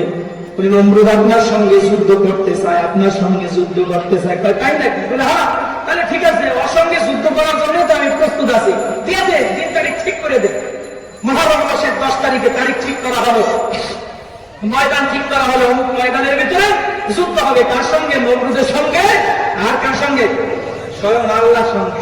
আল্লাহর সঙ্গে যুদ্ধ করে পারবে কেউ? জোরে বলেন, পারবে? পিছনে পারছে, বর্তমানে পারবে, ভবিষ্যতেও পারবে। এবার আল্লাহ বলতেছে, আরে এই সমস্ত আল্লাহ সাল্লাহ যেগুলো মাথাগুলো যেগুলো এদিন লাগে যুদ্ধ করার জন্যই তো আমি আছি, আগে তো। এবার 3 তারিখ ঠিক করা হলো। মুহররম মাস যখন শুরু হয়েছে, এদিক দিয়ে নমরুদ সমস্ত দেশ থেকে সৈন্য বাহিনী এনে ময়দানের ভিতরে জমা করছে। এই খাসি একটার পর একটা, গরু একটার পর একটা সবাই দিতেছে, আর সৈন্যদেরকে খাওয়াইতেছে, প্রদর্শন দেখাইতেছে, শক্তি প্রদর্শন করতেছে। আর ইব্রাহিম দেখো, হে ইব্রাহিম, যেমনই আমার সৈন্য দিয়ে ময়দান পুরা ভরে গেছে, তোমার রব তো একটা সৈন্য পাঠাইল না, তা আমার রব সময় মতো পাঠাইল। এদিক দিয়ে ইব্রাহিম আলাইহিস সালামের মনের মধ্যে টেনশন, আল্লাহর দরবারে সিজদা করে যায়, ডাক দিয়ে বলে, ও পরওয়ারদিগার আলম, নমরুদ তো কানায় কানায় মার করে ফেলছে সৈন্যের মাধ্যমে, আপনি তো একটা সৈন্য পাঠাইবেন না? আমার ভিতরে তো আস্তে আস্তে সন্দেহ কাজ করতেছে, আমার ভিতরে তো ভয় ঢুকে গেছে। আপনি যদি সৈন্য না পাঠান, তাহলে নমরুদ আমাকে সাইজ বানায় ফেলবে। থাম, বেশি টেনশন করিস না, সময় মতো আমি সৈন্য পাঠাই দেবো। আমার সৈন্য কি মানে ওর মতো আগে যাবে নাকি? মুসলমান ইমানদার 9 তারিখ যখন হয়ে যায়, এবার নমরুদকে ময়দানের মধ্যে আল্লাহর পক্ষ থেকে এখনো কোনো সৈন্য আসে নাই। এবার ইব্রাহিম আলাইহিস সালামকে গ্রেফতার করা হলো। ডাক দিয়ে বলে, ও ইব্রাহিম, বুঝতে পারছি তুমি মনে হয় আমার সঙ্গে ধোঁকাবাজি করেছো। সাবধান ইব্রাহিম, তোমার রব যদি সৈন্য না পাঠায়, আমার যে ক্ষতি হয়েছে, আমি সৈন্য জমা করে যে খাওয়াইছি পড়াইছি, এদের সব ক্ষতিপূরণ তোমাকে দিতে হবে। আর যদি না দিতে পারো, তাহলে তোমাকে শুলির কাষ্ঠের ভিতরে ঝুলানো হবে। পয়গম্বর ইব্রাহিম আলাইহিস সালামকে আবদ্ধ করে রাখা হলো। ইব্রাহিম আলাইহিস সালাম কিছুক্ষণ পর পরই নামাজ পড়ে আর আল্লাহর কাছে টেলিফোন করে, ও পরওয়ারদিগার আলম, ওই যে নমরুদকে দেখো, ময়দানের মধ্যে হাজার হাজার সৈন্য বাহিনী নিয়ে আসছে, তোমার সৈন্য তো এখনো আসলো না। আল্লাহ টেলিফোন রিসিভ করে বলে, সময় মতো আমি পাঠিয়ে দিব, কোনো টেনশন করিস না। 10 তারিখ চলে আসলো, সূর্য উদয় হয়ে গেল। ইব্রাহিম আলাইহিস সালাম বারবার টেলিফোন করে, আল্লাহ কয়ে যে আসবে মাতা নাসরুল্লাহ, কিছুক্ষণ পরেই আমার সাহায্য চলে আসবে। বেলা 9:30 বেজে গেছে, আর মাত্র আধা ঘন্টা বাকি। ইব্রাহিম আলাইহিস সালামকে নমরুদ ডাক দিয়া বলতেছে, হে নমরুদ, ইব্রাহিম, তোমাকে কিছুক্ষণ পরে 10টা বাজে শুলে চড়ানো হবে। তোমার রব মারা গেছে, নাউজুবিল্লাহ। কেমনে বলছো? যে দেখো, আসমানের দিকে তীর নিক্ষেপ করলাম, আর তীরের আগার মধ্যে রক্ত চলে আসছে। ওই তীরের আগের মধ্যে রক্ত, আল্লাহ তাআলা রক্ত ঢুকিয়ে দিছে। আল্লাহ তাআলা কি ঢুকিয়ে দিছে? রক্ত দিয়ে দিছে। আমরা যখন আসমানের মধ্যে তীর মারছে, তীরের আগার মধ্যে আল্লাহ তাআলা রক্ত দিয়ে দিছে। গেছে, আর এই রক্তগুলো দেখে দেখে আল্লাহ তাআলা মারা গেছে। নাউজুবিল্লাহ। আল্লাহ কখনো বলেন ঘুমানো না, নিদ্রাও জান্না না তাখুদুহু সিনাতু ওয়ালা। ও মুসলমান ইমানদার, নমরুদ মনে মনে বর্তলা খাইতেছে, ইব্রাহিমকে ডাক দিয়ে বলে, হে ইব্রাহিম, তোমার রব মারা গেছে, তোমার রব মারা গেছে। বলে কেমনি বুঝলা? ভাই আসমানের দিকে তিন মারলাম, তীরের আঘাতের মধ্যে রক্ত আসছে, তোমার রব আর নাই, কিছুক্ষণ পরে তোমারও মারা হবে। ইব্রাহিম আলাইহিস সালাম বলে, ভাই আল্লাহর ধরা যখন শুরু হয়ে যাবে তখন তোরাই তো জগতের মধ্যে থাকার জায়গা পাবি না, সবগুলো সাইজ হয়ে যাবে। আল্লাহর কাছে টেলিফোন করতেছে, তখন নামাজ আদায় করতেছে, আল্লাহর কাছে বারবার আবেদন করতেছে। আল্লাহ বলে সময় মতো চলে আসবে। ঘড়ির কাঁটা তখন একবারে 10টা বাজতে বাজতে এমন মুহূর্তে আল্লাহ পাক রব্বুল আলামিন এক ঝাঁক মশা আসমান থেকে বাঁধিয়ে দিয়েছে। ইব্রাহিম আলাইহিস সালামকে ডাক দিয়ে বলে, ও পয়গম্বর ইব্রাহিম, তাকে দেখো, তোমার জন্য রিজার্ভ সৈন্য পাঠিয়ে দিলাম। নমরুদ কয়, আমার এত বড় বড় সৈন্য, এদের সামনে তো এই সৈন্য কোনো কিছুই না। ওই মশার বাহিনী আইসা আইসা যখন সৈন্য বাহিনীকে একটা একটা করে কামড় মারছে, সঙ্গে সঙ্গে সব জমিনের মধ্যে পড়ে গেছে, বিষাক্ত মশার মাধ্যমে জমিনের মধ্যে পড়ে গেছে। ও মুসলমান ইমানদার, মশাগুলো যখন আল্লাহ তাআলার আদেশ পাইছে আর নাফরমান বান্দাগুলোকে মারার জন্য আসমান থেকে আসার ক্ষেত্রে মশার মধ্যে প্রতিযোগিতা হয়েছে। হয় আমরা রিলিফের মাল নেওয়ার জন্য, তদারক মাল নেওয়ার জন্য প্রতিযোগিতা করি কি করি না? আরে কোথায় কোথায় জাকাতের কাপড় নিতে যে 2-3 জন মারা যায়, এমন ঘটনা ঘটে কি ঘটে না? জোরে মানের ঘটে কি ঘটে না? এবার মশাগুলো যখন প্রতিযোগিতা দিতে গেছে, একটা মশার ঠ্যাং গেছে বাইঙ্গা প্রতিযোগিতার মধ্যে যায়। আল্লাহ কত ঠ্যাং যেহেতু বাইঙ্গা গেছে, ওই আমি নমরুদের জন্য রিজার্ভ করে দিলাম। সুবহানাল্লাহ। এবার সব ভালো ভালো মশাগুলো, ভালো ভালো বড় বড় সৈন্যগুলোকে যখন নেস্তানাবুদ করে দিল, এই দৃশ্য যখন নমরুদ দেখলো, সব সৈন্যগুলো ময়দানের মধ্যে ধরাশায়ী হয়ে গেল, পড়ে গেল। এবার নমরুদ এক দৌড় দিয়ে তার বাড়ির মধ্যে চলে গেল। সে গ্লাস ফিট করা বাড়ির মধ্যে ঢুকে গেল, বাড়ির ভিতরে ঢুকে রুমটা আটকে দিল। আল্লাহ তাআলা ওই যে ল্যাংড়া মশা পাঠাইছে, ল্যাংড়া মশাটা নমরুদের পিছনে পিছনে আস্তে আস্তে গেছে, হঠাৎ করে শো করে তার ঘরের ভিতরে ঢুকে গেছে। ঘরের ভিতরে ঢুইকা আস্তে আস্তে করে তার নাকের মধ্য দিয়া মস্তকের ভিতরে চলে গেছে। মস্তকের ভিতরে যাইয়া এবার ভো ভো করে ডান মারা আরম্ভ করছে। আল্লাহু আকবার। এবার ভো ভো করে ডাক মারে। পাশে যে উজির নাজির আছে এদেরকে ডাক দিয়ে বলে, কিরে আমার মাথার ভিতরে জানি কি ডাক মারে, একটু থাপড় দে দিই। যখন থাপড় দেয়, আল্লাহ প্রদত্ত মশা তো চালাক মশা, হ্যাঁ ভালো মশা, খুব ট্রেনিং প্রাপ্ত, যখন থাপড় দেয় আওয়াজ বন্ধ হয়ে যায়, আবার থাপড় বন্ধ, আওয়াজ চালু হয়ে যায়। আল্লাহু আকবার। ও মুসলমান ইমানদার, থাপড় দেয় আওয়াজ বন্ধ, আবার থাপড় বন্ধ হয়ে যায়, আওয়াজ চালু হয়ে যায়। আস্তে আস্তে করে যখন থাপড়ের এরকম ভাবে মাত্রাও বাড়তে থাকে, মশাটা যখন বন্ধ করে দেয়, থাপড় বন্ধ হয়ে যায়। মশা আগে যেমন গতি দিয়া ডাক দিত, এখন তার সব শক্তি দিয়া ডাক দেওয়া আরম্ভ করছে। এবার নমরুদ ডাক দিয়া বলে, ভাই আশেপাশে কোনো কিছু আছে কিনা? তো থাপড়ে তো এখন আর কাজ হয় না। হয় বাদশা মহোদয়, আশেপাশে তো কিছুই দেখতেছি না, দরজা কইরা যদি বাহিরে যায় তাইলে তো আবার স্বর্ণ চলে আসতে পারে। ভাই পাশে কি আছে দেখ, ভাই খরমের জুতা আছে, কাঠের জুতা, আগের দিনে কাঠের জুতা পড়তো না, তো খরমের জুতা আছে, আর কিছু দেখি না। ভাই তুই আর ওই এই রুমের মধ্যে তো আর কেউই নাই, দে জুতা দিয়ে বাড়ি দেওয়া আরম্ভ কর। এবার জুতা দিয়ে বাড়ি দেওয়া আরম্ভ করে, আস্তে আস্তে করে বাড়ি দিতেছে। মশা যখন বাড়ি দেয় আওয়াজ বন্ধ, বাড়ি বন্ধ, আওয়াজ চালু হয়ে যায়। আল্লাহ প্রদত্ত মশা। এবার যখন বাড়ির মাথা পড়ে গেল, মশার আওয়াজ আস্তে আস্তে করে বেড়ে গেল। এক পর্যায়ে নমরুদ ডাক দিয়ে বলতেছে, কি ব্যাপার, আমার দরবারে বৈশাখী তোমরা খাওয়া দাওয়া করো না? তোদেরকে কি আমার রাজ কোষাগার থেকে খাদ্য দেই না? তোদেরকে কি আমার রাজ কোষাগার থেকে আমি তোমাদেরকে কি অর্থ সম্পদ দেই না? তোমরা কি খাওয়া দাওয়া বেশি করে খাওয়া না? গায়ের ভিতরে কি শক্তি নাই? কি বাড়ি দাও? মাথার মধ্যে তো মনে হয় কোনো কিছু অনুভবই হয় না। ওই যে দেখো মশা ভো ভো করে খালি ডাক দিতেই আছে, ডাক দিতেই আছে। ও মুসলমান ইমানদার, এবার যখন নমরুদ ধমক দিল, হে জোরে বাড়ি দাও, জোরে বাড়ি দাও, মুজিব তার শরীরের মধ্যে যত শক্তি আছে গেছে। সব শক্তি দিয়ে যখন একটা বাড়ি দিল, তার মাথাটা ফেটে দুখণ্ড হয়ে গেল। আসমানের মশা আসমানে চলে গেছে। নমরুদের সব শক্তি আল্লাহ তাআলা ধ্বংস করে ইব্রাহিমী ধর্মকে আল্লাহ তাআলা বিজয় দিয়ে দিছে। কথা ঠিক না ঠিক? যত ঠাকুর বাচ্চা ঠাকুরা ইসলামের বিরোধিতা করতে আসবে, এদের সব শক্তি আল্লাহ মুহূর্তের মধ্যেই ধ্বংস করে দিবে, ইসলামী জমানার মধ্যে বিজয় করে দিবে। কথা ঠিক না ঠিক? ইসলাম ছিল, ইসলাম আছে, ইসলামই থাকবে। ইসলাম ছাড়া আর অন্য কোনো কিছু জমানের মধ্যে থাকবে না। কথা ঠিক না ঠিক? ইসলাম যারা বিদায় করতে চাবে, কোরআনের আইন যারা পরিবর্তন করতে চাবে, সংবিধান থেকে ইসলামকে যারা বিদায় করতে চাবে, তারাই এক সময় বিদায় হয়ে গেছে। এটাই আমাদের ইতিহাস সাক্ষী দেয়। কথা ঠিক না ঠিক? পিছনের অতীত ইতিহাস লক্ষ্য করলো আমরা, সেটা দেখি। অবসরমান ইমানদার, এজন্য বাদশাহ দরবারে যে পাগল ছিল আল্লাহ বলা পাগল, বাদশাহ ডাক দিয়ে বলতেছে, ও মাহমুদ, মনে করেছি, বুঝতে পেরেছি তোমার মনে হয় সম্পদের চাহিদা তোমার মধ্যে আছে। যাও, আগামীকালকে আসবা, আগামীকালকে সকালবেলা তোমাকে 1 বস্তা টাকা দিয়ে দেওয়া হবে। বাবলুল কিছুই বলে না, চোখ করে নিচের দিকে তাকিয়ে আছে, ধৈর্য ধারণ করল। এদিকে বেগম জুবাইদা শাহ হারুন রশিদ রহমাতুল্লাহি আলাইহির স্ত্রী বেগম জুবাইদা সামনের দিকে অগ্রসর হয়। মনের মধ্যে বহু কথার রেখাপাত হয়ে যায়। আমার স্বামী জান্নাত ক্রয় করলো না, গর্তে ক্রয় করলো না। বাহলুলকে ধমক দিল। স্বামী হারুনুর রশিদ যখন ইস্তেঞ্জা করার জন্য, নিজের প্রয়োজন সারার জন্য তো দূরে গেল, এদিক দিয়ে আস্তে আস্তে করে বেগম জুবাইদা বাহলুল পাগলার কাছে চলে আসলো।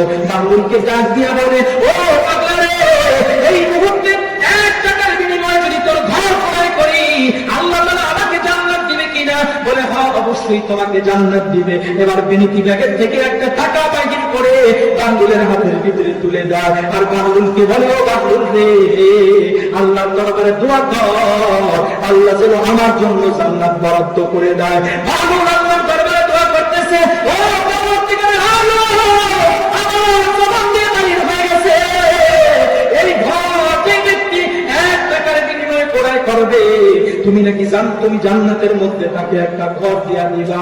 ও পরওয়ারদিগার আলম, আমার ইজ্জত রক্ষার জন্য, কথা রক্ষার জন্য তুমি এই আল্লাহর বান্দি, তোমার বান্দিকে, এই বেগম জুবাইদাকে তুমি একটা জান্নাতের মধ্যে ঘর দিয়া দিও। কারণ আল্লাহর এমন কিছু মুখলেস বান্দা আছে, এমন কিছু পাগল বান্দা আছে, তারা যদি আল্লাহর সঙ্গে কোনো কিছু পছন্দ করে ফেলে, অবশ্যই তাদের কসমগুলোকে পূরণ করে দেয়। মুসলমান ইমানদার আল্লাহর দরবারে দোয়া করতেছে। এদিক দিয়ে হারুনুর রশিদ বাড়ির ভিতরে চলে যায়। রাতের বেলায় খাওয়া দাওয়া করে বেগম জুবাইদাকে নিয়ে যখন বিছানার মধ্যে পিঠটা লাগায়, ঘুমিয়ে যায়।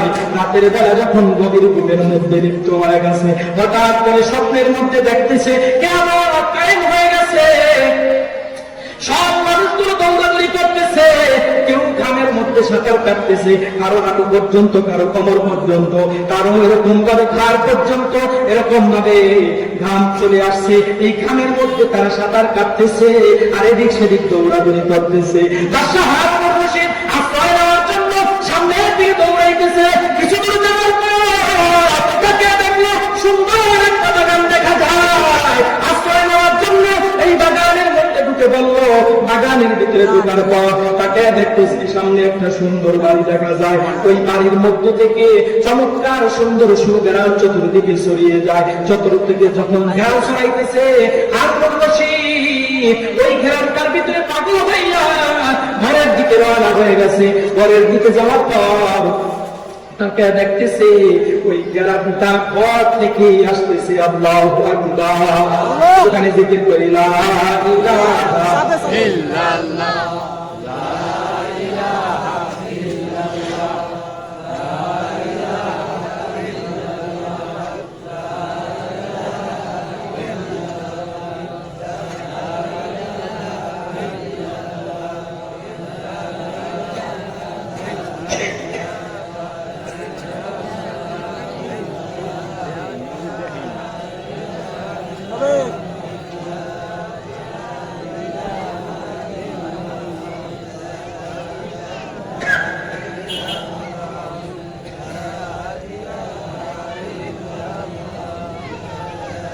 লা ইলাহা ইল্লাল্লাহু মুহাম্মাদুর রাসূলুল্লাহ।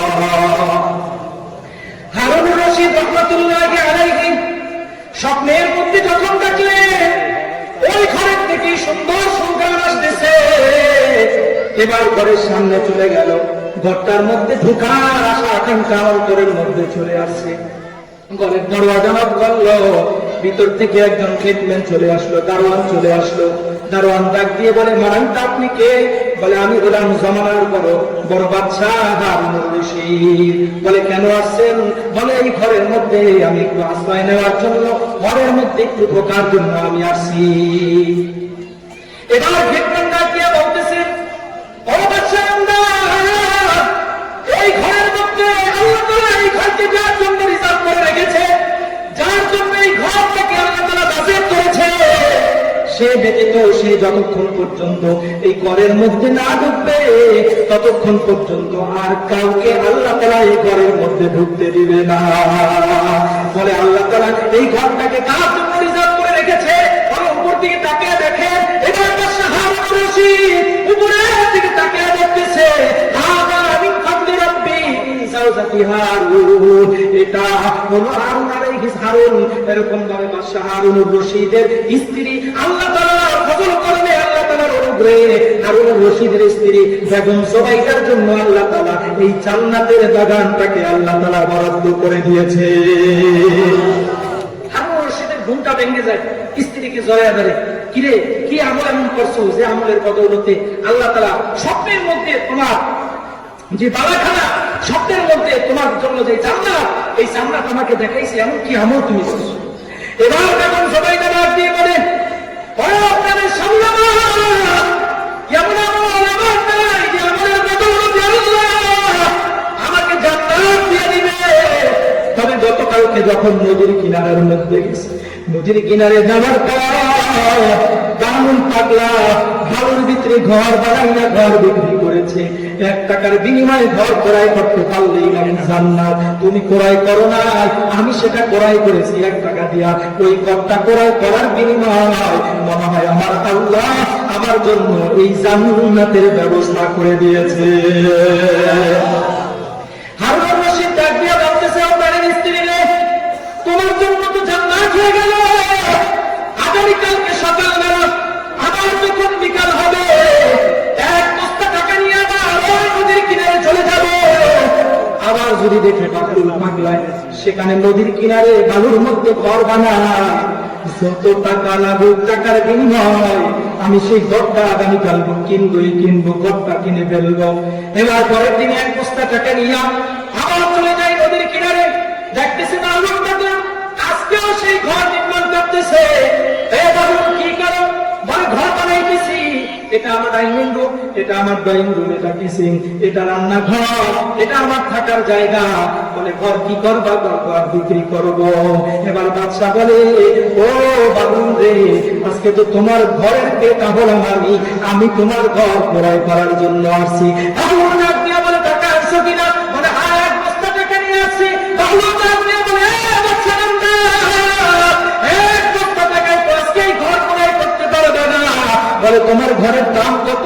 বালুন ডাক দিয়া বলে, ও বাদশা নামদা, মা বাইনা সামাই ওয়াল আরদ, আসমান এবং জমিন, যদি জমিনের মধ্যখানে যত ফাঁকা জায়গা আছে, এই ফাঁকা জায়গা যদি তুমি অর্থ সম্পদের টাকার মাধ্যমে ভরপুর করে দিতে পারো, তাহলে আমি বিবেচনা করব আমার এই মাটির ঘর জান্নাতের বিনিময়ে তোমার কাছে বেচা যায় কিনা। বাদশা ডাক দিয়া বলতেছে, হে বাহাদুর, গতকালকে মাত্র 1 টাকার বিনিময়ে তুমি জান্নাত, এরকম ভাবে জান্নাতের বিনিময়ে ঘর বিক্রি করেছো। আজকে 1 বস্তা টাকা তোমাকে দিতে চাই, তারপরেও কেন তুমি বিক্রি করতে চাও না? আজকে এত দাম কেন বাড়াইয়া দিলা? বাবুল পাগলা ডাক দিয়া বলে, ও বাদশা নামদার, গতকালকে যে জান্নাত ক্রয় করেছে, এই ঘরটা যে ক্রয় করেছে, বিনিময় জান্নাত পাবে। ওই জান্নাত দেখে নাই, জান্নাত না দেখা, জান্নাতের দৃশ্য না দেখাই আমার এই বালুর ঘরটা জান্নাতের বিনিময়ে 1 টাকা দিয়া ক্রয় করে নিয়েছে। আজকে যে ক্রয় করতে আসছে সে তো জান্নাতের মনোরম দৃশ্য, এই ঘরের বিনিময়ে যে জান্নাত পাওয়া যাবে, ওই জান্নাত দেখে তারপরে ক্রয় করে আসছে, ক্রয় করার জন্য আসছে। না দেখার নাম হলো ঈমান, দেখার নাম ঈমান নয়। ওই না দেখার উপরেই আল্লাহ তাআলা বিশ্বাস করার জন্য বলেছে। এজন্য তার